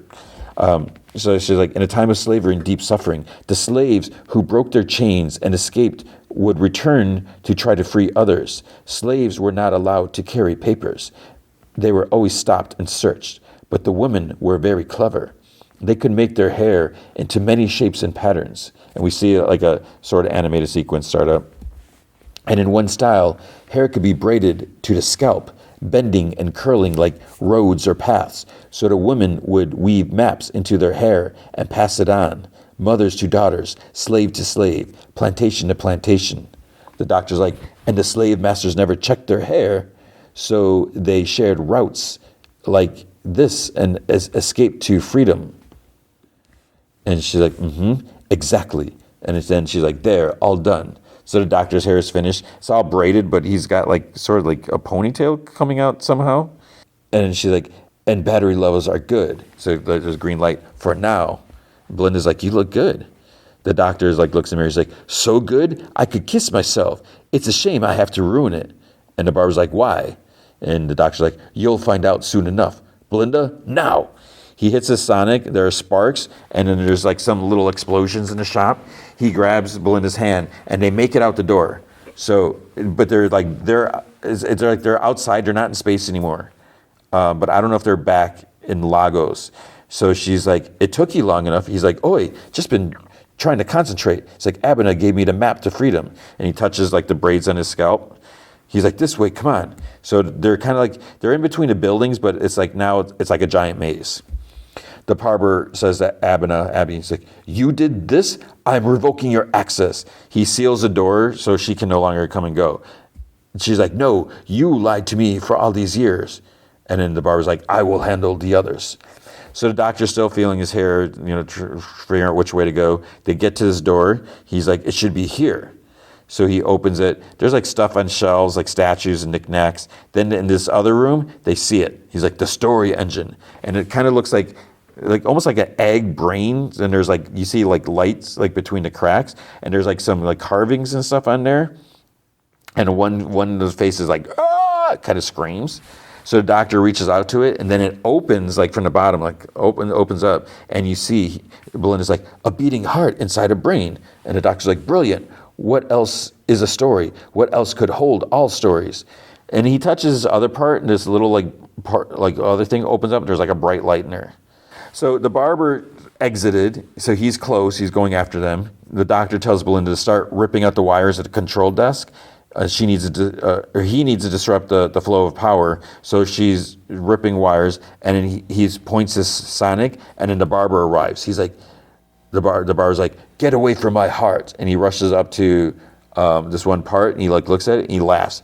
You have done nothing. We are still on track, and then I will cut them off, all the gods. They will shrivel up and die. Belinda's like, you did all this to kill them? He's like, of course, they deserve it. And Belinda's like, rubbish, that is your ego. And the doctor's like, want to hear a story? And Belinda's like, no, don't give him any more power. And the doctor's like, really short. You know Hemingway? I saw some of his books back there. I met him. I wanted to see how good he was. So I challenged him. Hemi, baby, write me the shortest story you can. He wrote it in 6 words. Short as hell. Do you want to hear mine? I'm born. I die. The barber gets like zapped or something, like stumbles back grunting. I am born. And the barber's like, you're giving me power? But how? Huh? I am not connected to you. The doctor's like, no, the engine is connected to me. My stories, my voice. Look. And then there's like a TV screen that turns on. And I think he says on. So the screen turns on, and we see Patrick Troughton. We see the second Doctor. Then we see John Pertwee, the third Doctor. Then we see David Tennant, and there's a couple others, but it's kind of far back. The camera I couldn't tell. We see Peter Capaldi. We see Jodie Whittaker. We see Matt Smith, and they're all like saying different stuff. He's like, my body is like a barbershop. All of them inside, telling their stories, bickering. I will not fail them. The others in the shop can see like the images. They can see like different doctors and stuff on the wall in there. And the room shakes. The spider thing is like moving faster. So then the barber in the engine room, he laughs. He's like, you told a never-ending story and gave me never-ending power? Belinda's like, he's taken out a third of the engine. You can't process that power. Your engine could overload and explode. It's like, well, I'll be sucked into space. And the barber's like, you will not do that? You will not. No. Would you? He's like, the stories say you protect life. The doctor's like, that is what I am doing. You destroy the gods, you wreck 7 billion lives. 7 billion or us. And the barber's like, no. And the doctor's like, I control the engine. You control the doors. Let them out. You were once mortal. Their lives and their stories will end because of you. Do you want that? Do you? And the barber's like just like standing there. He's kind of thinks, and he takes out this like control thing. At the shop, the door pops open. The doctor's like, the shop is compressing. It's like the corridor is now a straight line. And he tells Belinda to go. He's just to go straight. It's like he'll be right behind her. And she's like, I'll wait. The barber like takes off his like coat, like smock thing. He just like sits. At the shop, they stand in the doorway. They're like confused. One goes through, and there's like this kind of shimmer effect, like when he goes, but he makes it out. The others come out after him. The doctor, which this part was kind of weird. So the doctor asked the barber, like, what's he doing? And he's like, what would your 6-word story be? And he's like, what would the essence of your life be? And the barber just like shakes his head defeated. The doctor's like, I want you to live long enough to write it. Don't let this be how your story ends. And the barber's just like fighting tears. He's just like so defeated. Belinda's like waiting. Then everything is like shaking and sparking. Then she goes through the door. But it's like, wait, she was already out the door, but I don't know. Okay, there's whatever. There's like, again, these little things. Is it supposed to be like that, or is it like a goof? Then the shop from the outside starts kind of compressing. There's like lights and energy, whatever. She calls out to the doctor. She tries going back in, but the others grab her. Then she's like, where is he? Almost like, he'll make it. He'll make it. So they're standing and staring. There's like energy flames getting sucked in. And then there they are, quick. So the barber exits, followed by the doctor. He takes out his sonic. You see like a giant spider. It's like, wait, is this a regular spider? But then one arm looks like it has a mechanical joint, so maybe it's a mechanical spider. So it's like trying to get out through the door. Then the door shuts. It's over. They're all like cheer and like hug. On the web, the giant spider thing starts like exploding, and there's like flames and stuff like that. Then whoosh, it blows up. It's gone.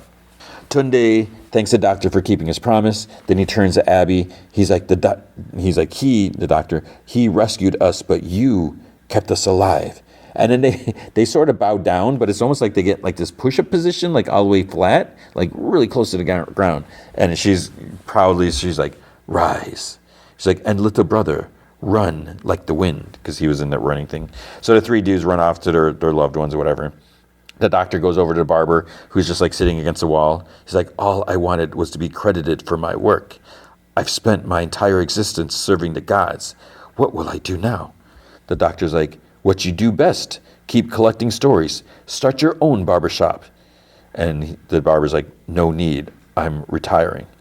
Omo kind of pulls the doctor aside. He's like, I thought you could handle anything. The doctor's like, I can, because you look after me too. And Oma's like, but you are part of my community. I should have protected you, eh? I'm sorry. And the doctor's like, I'm sorry too. So they chuckle and they hug, and shake hands, do a fancy like snap handshake. And then Omo goes to the barber, extends his hand to help. He helps him up. And he's like, let all this settle and continue. And the barber's like, me? I don't belong here. I don't even have a name for people to trust. And almost like, there's like a bunch of accents and like whatever. He's like, try, it was Ade Tukunbo, something not even close to that, I guess. And it was weird because I was like, what does that mean? The barber like gasped and then almost like, my father's name. Okay. And the barber's like, thank you. I don't deserve this kindness. And then he kind of smiles over at Abby. Belinda asks Abby, she's like, what will you do now? And Abby laughs. She's like, anything I want. And she kind of looks at the barber. And Belinda's like, I understand if you hate him. And Belinda's like, or Abby's like, I won't have that in my heart. She's like, what did you say? Hurt people hurt people? And she's like, imagine a mortal teaching a god lessons. And then the barber puts on like his coat smock thing. He says thank you to the doctor. The doctor's like, I will be back for a haircut and for that 6-word story. So they shake, and the doctor's like, good luck. Then the doctor goes up to Abby, takes her hand, kisses it, and then she just smiles. He puts out his arm for Belinda to take as they leave. The barber like opens the barbershop door, and Abby puts her hands on both his shoulders, and then like smiles, and then she walks away. And the barber like waves to her as she walks, and he goes inside. In the market area, Belinda asks the doctor, she's like, did you see a child? And he's like, what? He's like, I didn't see anything. She's like, I saw this like spooky kid back there. And the doctor's like, I didn't see anything, but the stories were leaking out, getting mixed up. And she's like, okay, well, you have to tell me about Omo. He's like, Omo. It's a long story, but once upon a time, he closes the TARDIS door, cue end credit music. And that's it. And I can't believe it took me that long to get through that episode. But it was interesting, and I think Yeah, maybe there wasn't a lot of crazy action, which is probably what some people didn't like. But the fact that it relied so much on the story and the characters and the people, so that's what I found interesting. And again, not like my favorite all time episode or even close or anything like that. But I thought it was a nice change of pace, and it wasn't always like oh, run and save the world and this, and it was just, it had like a different feel to it. So I thought that was kind of interesting. And because I feel like we learned maybe learned a little more about like a different culture, which I found that really, really fascinating. Okay, The Last of Us Season 2, Episode 5, Feel Her Love. And this is the point where I'm like, oh, I didn't really think about the title, the Feel Her Love. Okay, so it probably has to deal with Ellie. We're still in Seattle. Things are getting messy. I'm curious. Those who have played the game, it's like I wonder. It's like, how does this compare? Because for me, it's a blast. I guess it's kind of like watching a movie and having read the book, where it's not going to be probably exactly the same, but if you played the game, probably some of this element. I mean, although they do talk about like the behind the scenes stuff where they've kind of changed some things or whatever.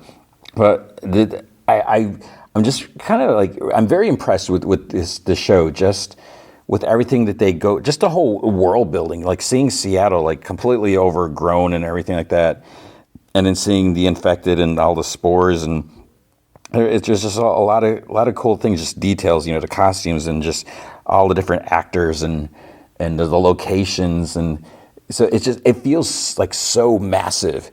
And that's what I really like about this show. It's just, I mean, and not to unfairly compare it to like The Walking Dead. I mean, I really enjoyed that show. I mean, I was into it, and then I fell behind the story of my life. But I feel like with this, it's a bigger, it's got to be a bigger budget. I'm assuming, maybe HBO is allowing a bigger budget than what AMC had available, even though it was a successful show in its own right. But I feel like it feels bigger, like they can do more. So I'm very, very impressed with the show, even though, there's little things like, sometimes Ellie bugs me, but that's just her character or whatever. And yeah, so it's just, there's a lot going on. So let's just get to it. It starts off, I'm pretty sure it was Hannaran who Isaac met, in the flashback. So she must be like the leader of the wolves. She walks in this room. There's like a bunch of people with like vests on, kind of like the armored, bulletproof vests or whatever. They're just kind of standing around. So then she goes to this basement access door. She looks at it, and it's like boarded up. And she looks at everyone kind of standing around there, and then she leaves. So she goes into this other room where there's a woman sitting in there, and Hannaran's like, "Your soldiers are loyal to you. I think they're worried we're going to execute you." And this lady's like, "If I was getting executed, Isaac would have come himself." So then Hannaran's like, "There was a shooting near the borderline between us and the Scars. Treaty might be broken. He's dealing with that now. If it's war again, we're going to need all the soldiers we have. So he's wondering why you apparently killed some of your own men." And the lady's like, "Including Leon." And Hannaran's like, "Leon?" And then she's like, "Leon." So Hannaran's like, "What happened?" This lady, her name is Elise. It's like, "My unit is responsible for," and Hannaran's like, "securing the hospital. I know your orders. I gave them Elise. Like, what happened?" So Elise is like, "We cleared the ground floor up to the 6th. Few scattered infected here or there. Nothing we couldn't handle. All that was left was the basement. We were expecting the worst, the kind of environment they like. Plus, the old timers said that down there is where they brought the first cordyceps patients in '03. On top of that, we had an access problem. Some stairwells caved in," and she's like showing on blueprints like here, here, and here, whatever. And she's like, "and all the elevator cars were stuck in their shafts just below ground level. The only way in or out of the basement is here, this stairwell. So yesterday, that's where I sent a squad, down to B1. Hannaran's like, "And?" And Elise is like, "Nothing. The whole floor was empty, not even rats. So today, B2, hoping for more of the same. I sent another squad down, and I put Leon in charge because he's my best." A few minutes later, he radios back. "There's cordyceps on the walls, the floor. The chances are they'll find infected next. But that's what they were down there for. So I told him proceed. This time he was struggling to breathe. He could hardly talk. I thought maybe he had been bit. I asked him, did you get bit? And he's like, it's in the air, he said. It's in the air. Seal us in. I knew it wasn't in the vents or we would have all been infected weeks ago. So I scrambled my other team. We locked down the only door to B2 and we locked the only door to B1. And we did what Leon said. We sealed them in. Hannah's like, nothing else has gotten out? No one else has gotten sick? And Elise like shakes her head. And Hannah's like, okay, the hospital's a resource we can't afford to lose. I'll inform only the people who absolutely need to know and no one else. As far as I'm concerned, Sergeant Park, you resolved the situation permanently and heroically. We owe you a debt. She gets up. Then at the door, she turns and says, I'm sorry about your son. So it's like, whoa. She ordered her son must be Leon. She ordered him to go down and he got infected because it's in the air. Then we see outside Seattle, day 2. Dina, in there at the theater where they're at, Dina listens to the radio. She's writes stuff. She's drawing on a map, based on what's being said. Then the lights come on, and Ellie comes up the stairs. She's like, ta-da! And Dina's like, what? And Ellie's like, lights. And Dina's like, oh, good. So Ellie's like, they have a big-ass generator down there. Natural gas, baby. And then she's like, you figured it out yet? And Dina's like, getting there. And Ellie's like, you'll find a safe way to get us to the hospital, though, right? And Dina looks at her and just smiles Ellie's like, can I help? And Dina's like, no. And Ellie's like, why? Because I'm stupid? And Dina's like, that's not the word I would use. And Ellie's like, really? What word then? So she thinks about it. She's like, non-school oriented. And she's like, fudge you. I went to school. She's like, let me help. Dina looks at her. She's like, I'm triangulating. Do you know how that works? Ellie's like, yes, with triangles. Dina's like, it's pretty standard. I get a bearing on their troop movements and then triangulate back to their bases. I'm estimating angles, though. I mean, if I had a protractor, it would be a lot more accurate. And Ellie's like, oh, I actually brought a protractor. And Dina's like, you did? And she's like, no, I don't know what that is. And I hated math. I'm going to leave you alone now and go explore the rest of this place because you're smart as fudge and you're figuring it out. So this is the thing. It's kind of funny, but it's also a little annoying because it's like she's on trying all the time. So, whatever. Then Ellie finds this big fancy auditorium, a gorgeous dome ceiling in the center. The stage has guitars and mics and amps. So I guess we're getting another Ellie song, right? So she goes up there. She sits on a stool and she starts. She sings "If I Ever Were to Lose You," but then she stops and then she puts the guitar back because that I guess I don't remember it, but that's the Pearl Jam song "Future Days" that Joel sang to her, I guess, in season 1. And if I had time, I would go back and watch season 1 all over again because it's worth it. Dina actually comes in to the auditorium and Ellie's like, figure it out? She's like, I think so, yeah. And Ellie's like, good. So Dina shows on a map and says that they'll follow a safe path west until they reach a certain spot because the wolves, where they run a patrol route north and south. They're pretty evenly spread out, so they'll be watching that entire area. But there's a gap between 2 spots in the middle. So she shows her on a map. And she's on the map, there's this long-ass building. So they cut through, they slip by. Ellie's like, what is that long-ass building? And Dina's like, no clue. But it's set off from the residential area, so maybe it's a warehouse or something. And Ellie's like, it's a big fudging something for them to just ignore. Why aren't they patrolling it? Infected? And then Dina's like, probably. It's like, if we make it through, we pop out behind her patrols. The hospital's maybe a quarter mile from there. Nor should be on the first floor, far end of the north wing. And Ellie's like, wait, how the fuck did you know that? And Dina's like, they never shut up. I hear everything. And Ellie's like, morons. In the middle of a fudging war, and they're just broadcasting their positions. Then Dina's like, so I've been thinking about that. These people, they're fighting, the Scars. We already know they use bow and arrows, right? They seem culty or at least really religious. It's like, you ever hear of Amish people? And Ellie's like, Amish? No. And Dina's like, well, they were around back in 2003, Pennsylvania mostly, but they chose to live like it was the 1800s. Maybe the Scars are like that. No electricity or technology because these morons talk on the radio like they know no one's listening. And Ellie's like, yeah, and they didn't care that a walkie was missing. It's good. They're overconfident. Gives us an edge. Dina's like, it does, but what we're doing is reckless, so kind of a wash. Ellie's like, if we were to leave now, it'd be dark by the time we got to the big fudging something, right? And Dina's like, mm-hmm. And Ellie's like, let's go be reckless. So they walk outside. Where do they walk? Middle of the overgrown road with guns out. They're middle, anyone can see them looking. So Ellie asks if this is a safe way, and Dina, she's like, don't you trust me? And Ellie's like, I trust you. I don't trust Seattle. And Dina's like, I don't either. Let's talk like everything's fine, because if I get too anxious, I'm going to barf again. So then Ellie decides to ask Dina, what are you going to name it? And she's like, huh? She's like, oh, if it's a girl, Ellie. If it's a boy, Elijah. Ellie's like, really? And Dina's like, no. So she got her back. Then they stop when they see this image. There's like this kind of glowing lady like painted on a wall. There's like the scar symbol on her neck and words like underneath her. It says, feel her love. It's like underneath. And there's like maybe like 10 bodies just like all piled like underneath the image. And I don't know if they stink, because like Ellie has her hand over her mouth. And I don't know if I thought I heard like flies or something like that. And Dina looked like she's getting kind of sick. I was waiting for her to throw up, but luckily she didn't. Then Ellie's like, we shouldn't have come. I shouldn't have dragged you here, which is what I said last week. She's like, you're having a fudging baby. And what am I doing, Dina? Do you want to go back? I'll take you back. It's like, you don't need to do this with me. I'm so stupid.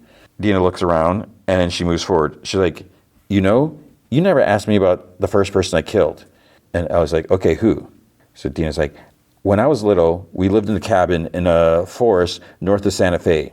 There were scattered families around, but mostly it was just us alone. And I would get so bored, cooped up with my mom and sister, I would just beg them, just let me play outside. But my mom was scared and she wouldn't let me go outside alone. But one day I just fudging did, and I had a gun. So who's going to mess with me? It's like, now you already know how the story ends, because I don't live in a cabin north of Santa Fe anymore, and I don't have a mom or sister anymore.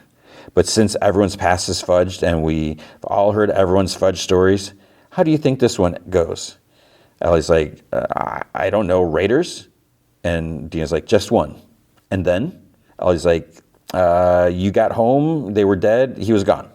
Dina's like, almost. He was still there. I heard them screaming and I ran back with my gun out, but I was too slow because I was fudging 8. And when he heard me, he turned around and he looked really startled. And when I shot him, he looked more startled. Ellie's like, fudge. It's like, I'm so sorry. I didn't know. I thought, and then she's like, how did you get to Jackson? And Dina's like, it doesn't matter. This is what matters. Whatever reason Joel gave those people to do what they did, he didn't deserve that. And I think, what if I hadn't snuck out? What if my mom and sister were beaten to death in front of me? What if that mofo made me watch as he did it? Would it make a difference if my family had hurt his people first? No.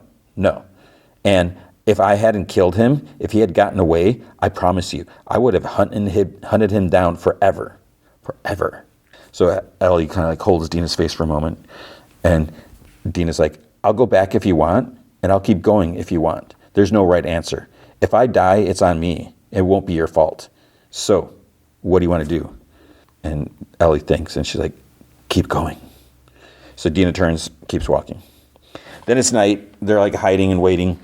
They see nothing, so they kind of like run a little bit. They duck because there's like searchlights. Then Dina like cuts this chain, and they enter like through this fence. They're in this big area inside. We see they're inside the building. There's like some desks, cubicles, whatever. It's kind of like office space. And Ellie's like, well, at least they're not blocked in. And Dina says that there's 2 positives. So like the searchlights are up high to scan the outside.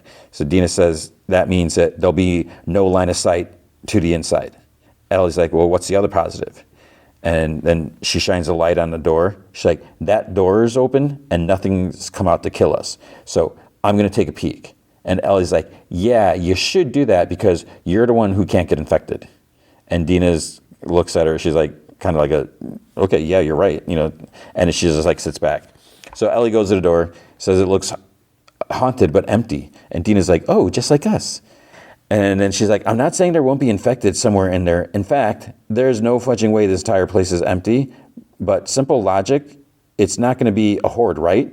We're not underground, and the wolves are right next door with their vehicles and lights. A horde's not going to ignore that poop. So what? We've got maybe a few strays and a couple clickers. We can handle that. We've done it like 1,000,000 times. And Ellie's like, yeah, well, we'll be okay.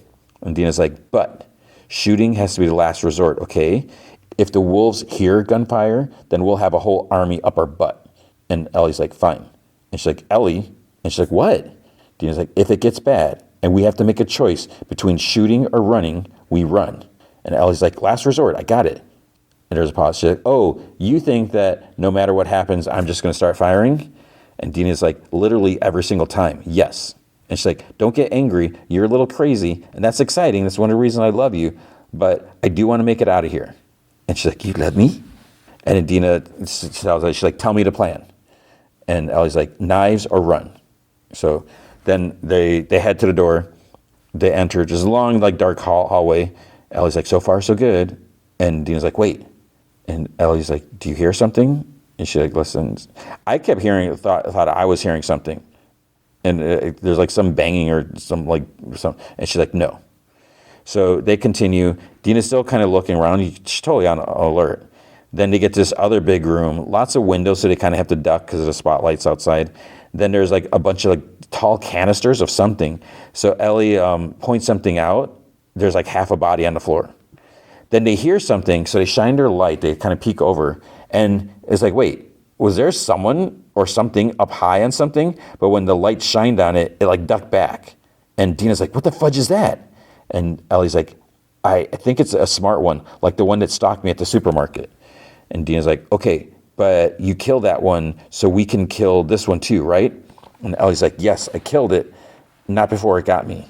Dina's like, it fudging bit you? And Ellie's like, what was I supposed to do? Tell you? You would have. And then they hear something. So then Ellie's like, listen, if it's like the other one, it's going to be fast and it's going to be sneaky. But this time, it's 2-on-1. That fudger's going to try to flank us. So I say we flank it first. We split up. Whichever one it follows, the other comes up and takes it out from behind. Plan? And Dina's like, plan. So they peek around. It's back on top, but then there's like 2 more on the ground. So they like duck back. And Ellie's like, what do we do? And Dina's like, I don't know. She's like, let's go back the way we came. And Ellie's like, if we run, they're going to chase. So we have to go slow. So they turn, start to go, and then Dina stops. There's like 3 or 4 more like behind them. Then Ellie points his like fence, like in this, like, around this like high voltage thing. There's like a gate, like a little cage. And Ellie's like, says that she's going to lure as many away as she can. So Dina's going to run in there, secure the gate however she can, and then stay in there. And Dina's kind of like freaking out. She's like, because if she can't get bit. Ellie's like stern. She's like, Dina. And she's like, I can get bit a lot. You can't. So do as I say. So, and Ellie gives her a kiss, tells her, like, now go. So Ellie starts screaming. She shoots. Dina gets to the gate. But then there's like, she's close. There's like one reaching for it. Ellie shoots it from like across the room, not like halfway or whatever. And then Dina, she's in the gate. It's closed. And then there's another one like jumps on top of the cage. She like shoots it. And Ellie gets knocked back by one. It's like grabbing at her. She like shoots that. Dina is like shooting another one, but then it's like she runs out of ammo already. Ellie's like, I don't know if she's getting bit, but there's like a bunch of them on her. And then there's more gunfire. So it was like, wait, where's this gunfire come from? Someone like walked up to her, and it's like she's kind of looking. It's blurry. They put their hand. It's like, wait, is that Joel?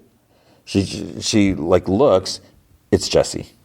And he asks Ellie, he's like, have you been bit? And she's like, no. Dina runs up. She's like, she's okay. I was watching. They didn't bite her. So it's like, I guess they don't want to tell Jesse just yet or for whatever reason. So he glances in Ellie's direction, and it's still dark. And Dina's like, Jesse, I swear. Then you hear more like moaning and screeching. So he's like, we got to go. They make it outside. Jesse's like, we got to keep going. And then they start getting shot at. So someone else, because they're in the spotlights or patrols nearby.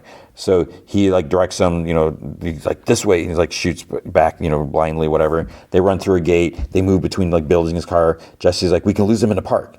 So as they're running, but then the pursuers, like the people chasing them, they stop. They're like, wait, we can't go in there. So like, it looks like you hear someone on the radio. It looks like 3 unknowns chased into the park, heavily armed, not scars. If they try to come out, shoot them.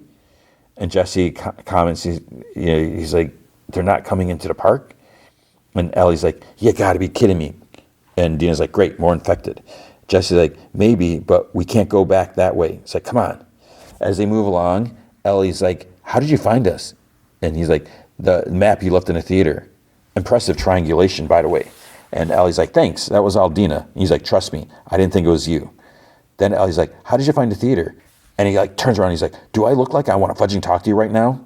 Dina's like, you came alone? And Jesse's like, no, me and Tommy. We split up when we got to the city, cover more ground.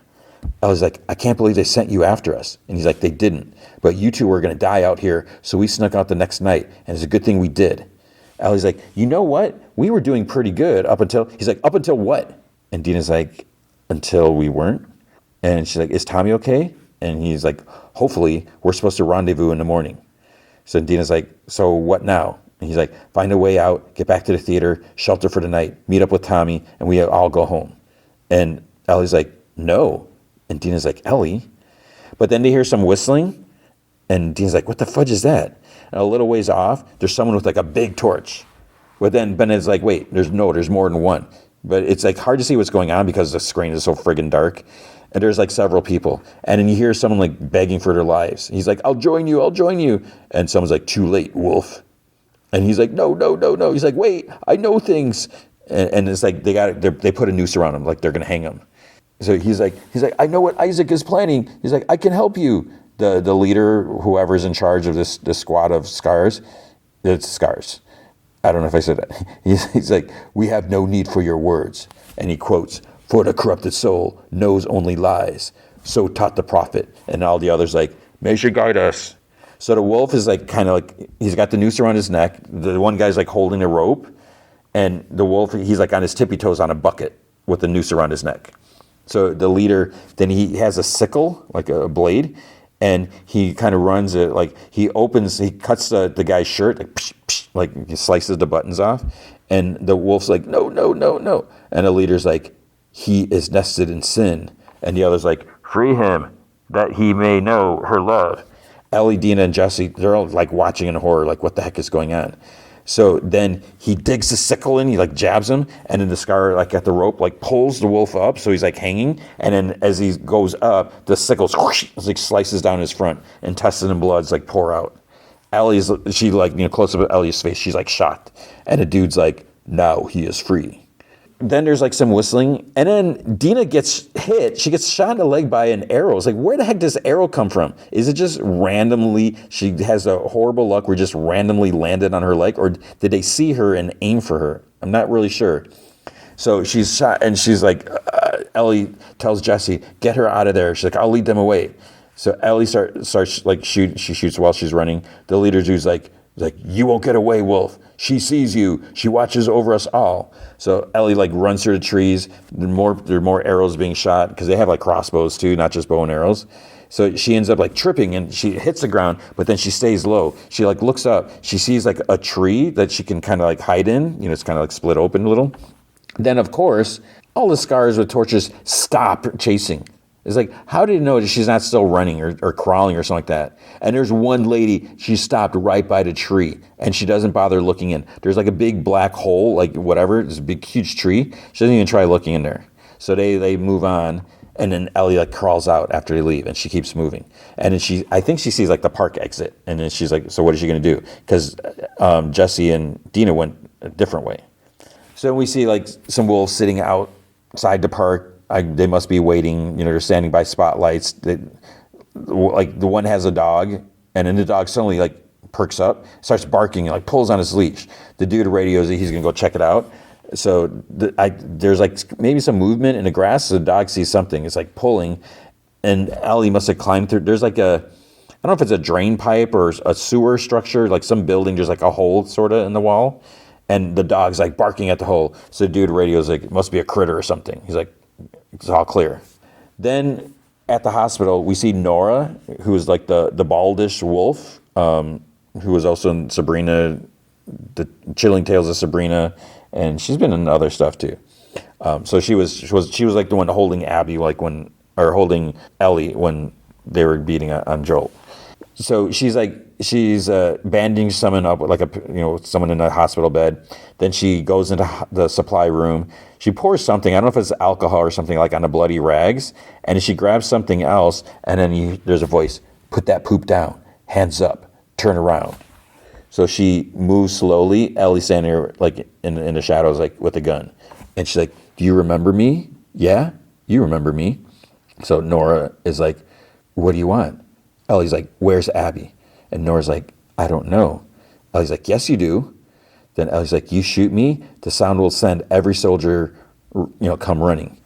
And Ellie's like, you'll still be dead. Tell me where she is, and maybe I let you go. Nora's like, we could have killed you. And Ellie's like, maybe you should have. Or maybe you should have said to fudge out of Jackson, Nora. Where's Abby? And that it seems like when she says her name, that kind of catches her off guard a little. And then she's like, I'm sorry you saw it happen. And she slowly puts her arms down. It's like, no one should ever have to see something like that. And she's like, stop it. And Nora's like, sometimes at night, I still hear his screams. It was a terrible thing the way he died. Yeah, the little bitch got what he deserved. And this kind of catches Ellie off guard. So Nora, she grabs the bucket or tray or something like that that has like alcohol or whatever liquid. She splashes it at Ellie and gets in her face, and she like curses, and Nora runs out. Nora's sprinting down the hall. She's like, intruder! Ellie soon is out. She's following, shooting, but she misses. Nora yells, because there's like this big, almost like big circular place, like different landing. She's like, hey, shoot her. So there's like other soldiers like on a floor above. They see her run by, they shoot at Ellie, but they just hit like glass and stuff like that. Nora keeps running. She goes around the corner, and then she kind of waits a sec. She pushes a wheelchair out of Ellie, and she comes around, and she keeps running, and she gets to like this doorway that's all blocked with furniture. And she's like, no. This other door is like locked. Ellie gets closer, and she's like, Nora, you're gonna fudge and die. Then Nora looks at the elevator door. She pries it open. She jumps on. There's an elevator car there. She jumps on it. It kind of drops a little bit, like a couple floors, and she got knocked over. She looks up, and on the wall it's like B2, which is the no bueno part. Then a shot like ricochets by her head. Ellie like shoots down. She's like, again, like 2 floors up, and she shoots again and misses. Like, holy crap, Ellie, you suck. You can't shoot anything. Then other armed soldiers come at her, like behind Ellie, start shooting. And Ellie goes into elevator shaft. She climbs down like the ladders on the side. She moves down the elevator, but Nora, I guess, crawled through her door. Ellie slowly follows. She's moving forward. And then she gets to a part where she sees like all the cordyceps, all whatever stuff on the walls, like all the just gross like thing, whatever. And there's like, you can see like pollen or whatever, like in the air. And the room is just covered with stuff. Then Ellie sees like a body on the wall, like pinned up by the growth. And there's like and like as it breathes out, like spores are coming out from it. Then there's like a gasp, and there's like another body like on the floor. And again, it's like half embedded in the stuff. So Ellie moves, she hits this lever, turns on, it's like all red lights, and she hears coughing. Nora's on the ground coughing, and she calls Ellie a stupid bitch. And she's like, spores. She's like, we're breathing spores. We're infected. You killed us both. But Ellie just keeps moving closer, guns out. She's like, did I? And Nora just stares at Ellie. Then she's like, you're her. The immune girl. You're real. And Ellie's like, yeah. Where's Abby? And Nora's like, don't you know what he did? And Ellie's like, I don't care. And Nora's like, you don't care? He killed everyone in that hospital, including the only fudging person alive that could make a cure from you. That was Abby's father. And Joel shot him in the head. That's what he did. But of course, to make it, wouldn't they have to kill Ellie? But Ellie's like, I know. And she puts her pistol back in its holster, and she like kneels in front of Nora. She's like, where's Abby?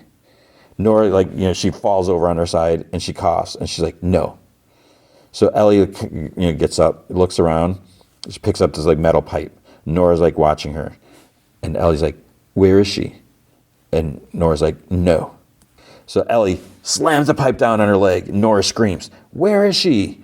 Slam. Where is she? Slam. And fade to black. And then the sun comes up. Ellie wakes up in bed.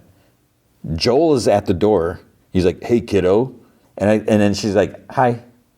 So like, wait, it was all a dream? None of this happened? Joel is still alive, and Ellie had a dream that, no. So then during the credits, present tense redux by Pearl Jam plays. And then in the previews for next week, there's going to be more Joel. So we're going to get more Joel flashbacks.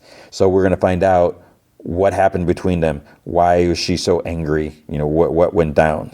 And what we do find out is Ellie, she says she knows what Joel did at the hospital, killing everyone. So he must have told her at some point. And, was that the cause of some of the tension? We'll have to wait and see. So, yeah, how is Ellie going to get out? So, yeah, she's kind of safe in this room with all the spores, but she still needs to get there. There's only the one door. I mean, she can try to climb out through the elevator thing, but yeah. So that was a good episode. All right, Star Wars Andor Season 2, Episode 5. I have friends everywhere. So let me just reiterate, I do really enjoy this show. It's a bizarre show because of how detailed it is, and just seeing all the little stuff. But I feel like it's so detailed that sometimes certain things don't really matter that much. And now I've kind of lost track. So wait, this is Episode 5. So I guess 4 or 5, and then the next one go together. 4, 5, 6. And then we got 7, 8, and 9. Yeah, it's crazy how far behind I am now, and it's like daunting. That it's just like hanging over me, and I feel like I don't know if I can ever get caught up. Obviously, I can, but if I'm just doing one a week, I can't do that because I feel like I've missed a boat now. So if anyone who cares, I could be wrong, but I feel like if you are into this show, you've already watched this. You're not going to be waiting for me to do one per week. So I don't know. This may be the last week. So it's like, should I bother? I am going to bother because I'm curious about this.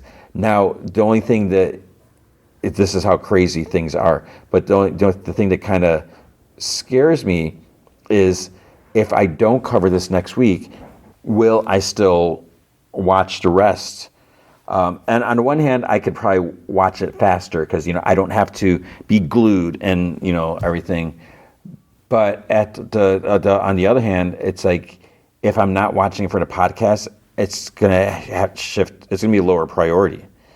And I think I've mentioned I am still watching like The Bondsman, the Kevin Bacon show that I think I only talked about first episode. I don't know if I talked about second. And I think I'm only on episode 5 or 6 out of 8 because I'm watching like maybe one a week, and I don't not even necessarily every week. It's just I got some downtime. It's like, oh, I'm gonna fire up the laptop or open the laptop, just watch an episode, and then go do something else. Where I'm just like watching it, and I should say I am enjoying that show too. I wish that show came out weekly because I would have loved to talk about it every week because the show is a lot of fun. So, yeah, I don't know what we're going to do about Star Wars because there's just a lot going on, and it's just I'm tiptoeing or trying to avoid spoilers left and right. Like, I know apparently someone kills himself because I saw a headline somewhere. I mean, thankfully it wasn't spoiled. It's like, why spoiler killed themselves or something like that. And it's like, I don't even, it's just, and the whole thing with like Bail Organa, I know I haven't even gotten there yet. And I know something's up there. And then there's like someone else, which I don't know what they're insinuating there, but now I'm starting to suspect. So 205, Clea, she's listening to radio. So, she's in charge of all the frequency, keeping contact with everyone and listening all the hidden mics and stuff like that. She hears Skolden talking. Skolden is he's the father of the groom that married Martha's daughter. So he's like onto all these like artifacts, spending money because the transmission is a little like spotty or something like that. Because he mentions a forgery, and that he spent a lot, or he's told us a forgery, and he's like, well, he's told us a good forgery, and he says it better be for what he paid. But then Luthen comes in, so she turns off and what I wasn't clear on is she listening to a recording or is she listening to it live? Because then later she'll be listening again, and it's almost like she's hearing the same thing. And I've been kind of picking up on what's going on here at this point, but then later, it's almost like, oh, like she didn't really catch it the first time, or I don't know what it was. So Luthen comes in. He says that their friend is on his way. So Cassian, he's headed out. He goes to like a ticket booth or something like that. He mentions Gorman. It's not really a ticket booth, but he mentions Gorman. So he goes in. It's not even a ticket. It's almost like someone's place. So the lady asks if he's visiting friends, and he's like, "Why are you asking?" And she says that she's just curious by nature. So he says that he has friends everywhere. And then she calls out this like alien dude in the back. His name's Bond, and asks, what do they have for Gorman? So basically, Cassian gets like this cover story and an identity to get there. Because as he's walking, it's almost like I think he's listening to like a recording, and I don't know if he's just listening to it over and over like nonstop, just so he gets it, learns it, or if it's just for our sake that they're playing it over, like his name, what he does, and so forth. Cyril's talking to his mom, like on the holo, and he tells her that he's coming home for the weekend, and she's like, "Oh, what a pleasant surprise!" And he's worried that if he doesn't go now, it might be a while, because there's a rumor that they might be tightening up the travel restrictions there. And Enza Ryland, so she's listening, she's spying and listening to him, and then some officers enter. So Cyril has to cut the call to his mom short. So this one dude says that he needs everyone to step away from the workstations and leave the room immediately. This one lady, like, she kind of hits some button or something like that, and it sets off an alarm like elsewhere, and with where Enza's at. She tells the other dude in the room to cut it right away. So Cyril exits his office. He's like, "What's going on here?" One of his workers says, like, "They're telling us to leave." And Cyril tells the guy to stay where he is. And an officer goes up to Cyril and says that he's Attendant Grayish from ISB Tech, and they have reasons to believe that there are listening devices in the office. And Cyril's like, "Excuse me?" And the guy's like, "You heard me. We need everyone out." Cyril like scoffs. He's like, "I'm afraid you'll have to wait. We're in the middle of an audit." And then the dude's like, "What you're in the middle of, sir, is an ISB tech sweep. Everyone in here will be in custody until we finish our evaluation." And Cyril's like, "What do you mean, in custody? On whose authority? This is my office." And then the ISB guy gets close. "Are you refusing a direct imperial order?" And Cyril's like, "This is insane." And then the dude's like, "Take him." So he's grabbed by the arms and taken out. And then the dude, tells everyone out. Cyril's like, "Calling headquarters." And then Grayish, like, was it Grayish or Grimish? I forget. He's like, "Yeah, good luck with that." And then he's like, "Anyone else want to argue?" And then so did the lady with like the listening device. She walks out quietly. So Clea goes back to controls. She's listening and she hears Skolden again, and he's told it's a forgery. It's a good one. He says it better be for what he paid. Unfortunately, the person he bought it from is dead. So this person is lucky that he's dead, because he's ticked off by this. The lady says that he may have been fooled as much as they were. He says that as of this moment, everything in his room is under suspicion. He wants everything vetted once and for all. So that means the listening device that Clay is using is likely to be discovered. They don't let on it, but I think we're all smart enough to realize that that's what's happening.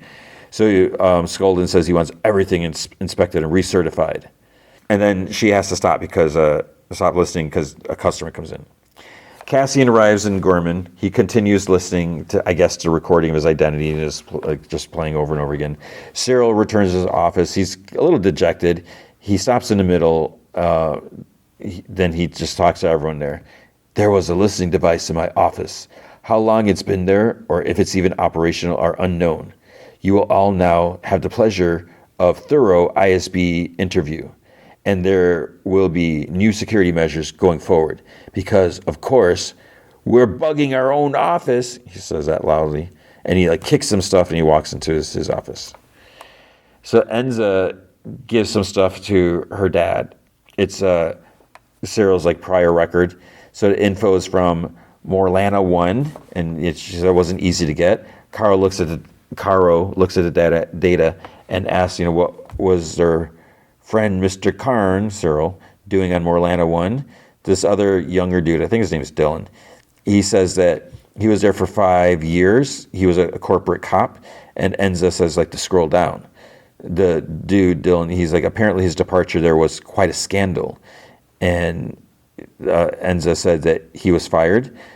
Dylan, the dude, says that it's better than that, and Enza says that he was fired by the ISB. So Dylan says that he was fired by the ISB and sent packing with full dishonor. And Carl says that would explain a great deal, wouldn't it? Cyril walks home at night. Enza and Carol are on the alley. They say that they were worried. He seems upset. They saw ISB come into the building. Cyril says, yeah, he is upset. It's like they tore his office apart, and he was interrogated for 2 hours like a criminal. Carl asks us because he went to a meeting, and Cyril's like, no. It's like, it's nothing to do with that. It's like they were searching for listening devices, or maybe it was a ruse for them to insert something. They do what they want. It's, the ISB. So they have their own rules. No one else matters. Carl says, it's a lesson for all of them. Enza says it's humiliating, and Cyril says that he takes his work seriously.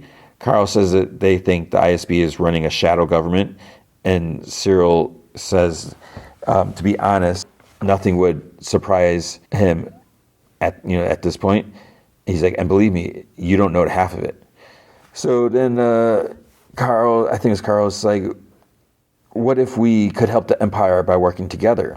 And Cyril's like, how do we do that?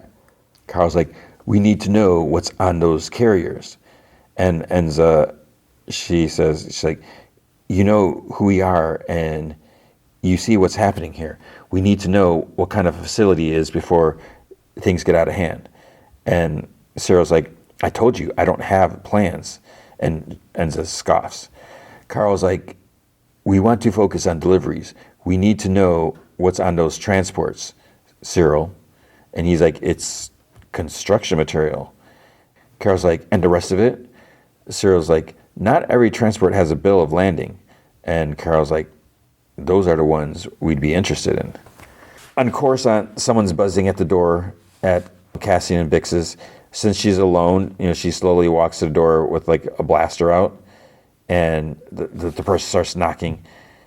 She opens the door. It's Luthen, and she looks at him. And he's like, no, not that. So she must have thought something happened to Cassian. And Luthen's like, he's fine. He'll be home soon. He's like, I came to see about you. And she's like, here I am. So he just like walks in. He's like, this old place. Not many safe houses have a view. She's like, you want a drink? He's like, no, I can't stay long. He's like, this isn't fun, is it? And she's like, the nights are fun. And so he chuckles, I've slept here twice, not in a very long time, and she's like, for fun? And she's like, it never ends, does it? All the hiding? Luthen's like, it will. It's like, we'll bring them down or die trying. It's like, what else is there? And Bix is like, I'm not as strong as you. And Luthen's like, that's just tonight talking.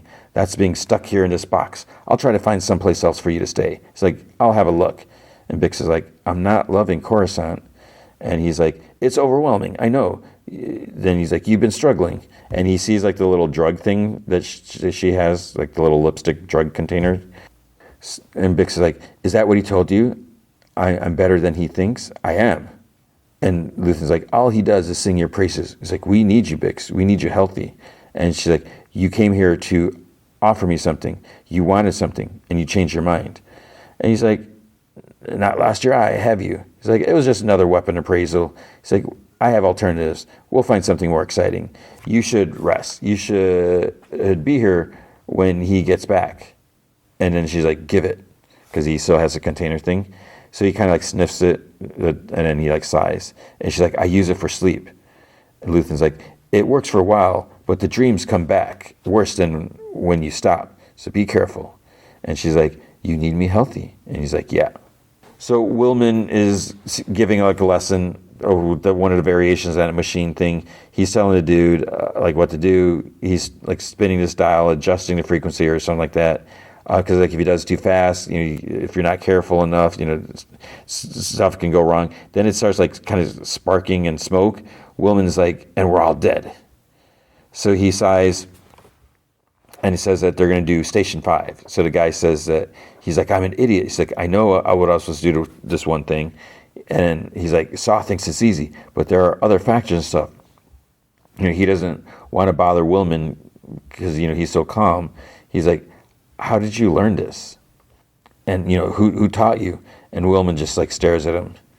And so then the guy's like, okay, no more questions, sorry. And Willman's like, I can't leave until you get this. It's like, come on, Midshifts Variation 2. Cyril's looking at a bunch of stuff on his computer screen. Someone asks, when's his flight? And he says that, he'll make it. He's just, backing all their transport schedule. Did I say Cyril? I did say Cyril, right? Not Cassian. So Cyril's on his computer. So he says that he'd hate to think what would happen if those ISB idiots hit the wrong button. So he's backing everything up.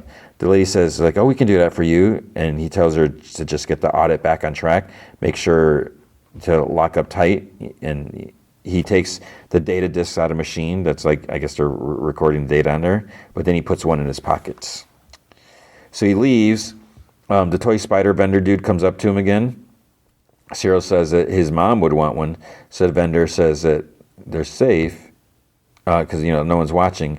And he puts the new file in the case while grabbing a spider.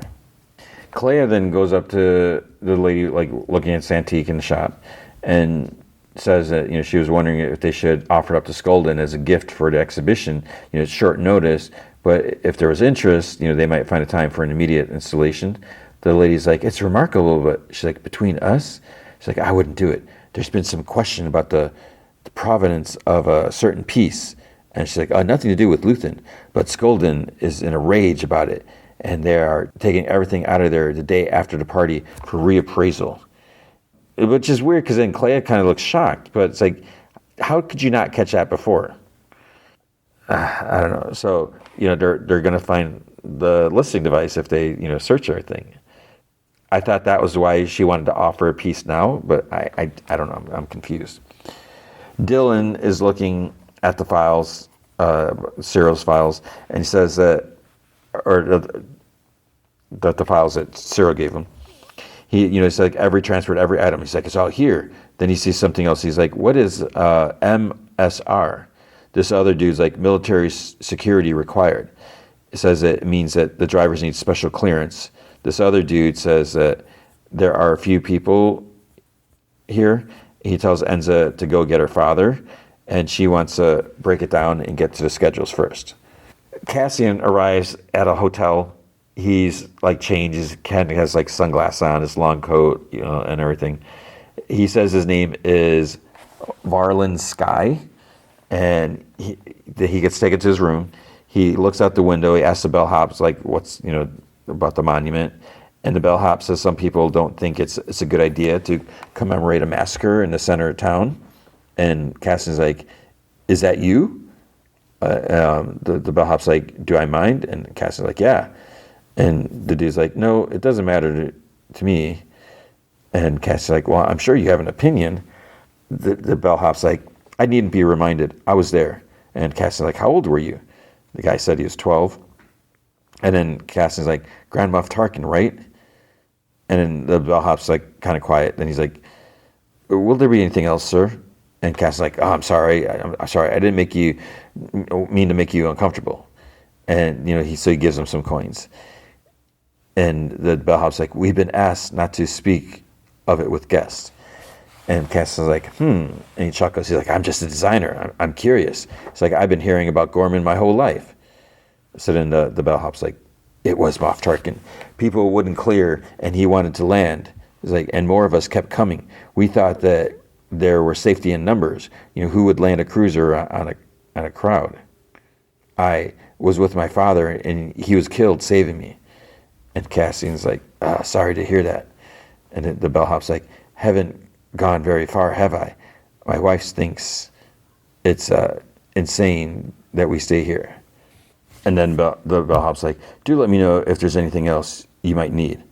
And he goes to walk out, and then Cassian's like, hey, thank you. It's good to meet you. So then Cyril arrives at Dedra's, and he tells her that he was safe, and he like awkwardly kind of gives like a kiss on the cheek. Walking further inside, he says that he was careful all the way, and she says she knows that she had him followed. Partagas insisted. So he puts his suitcase down, and he's like, how long can I stay? And she's like, an hour. And he's like, are you kidding? And he's like, do you think they're really watching Edie's apartment? And she's like, no, but we put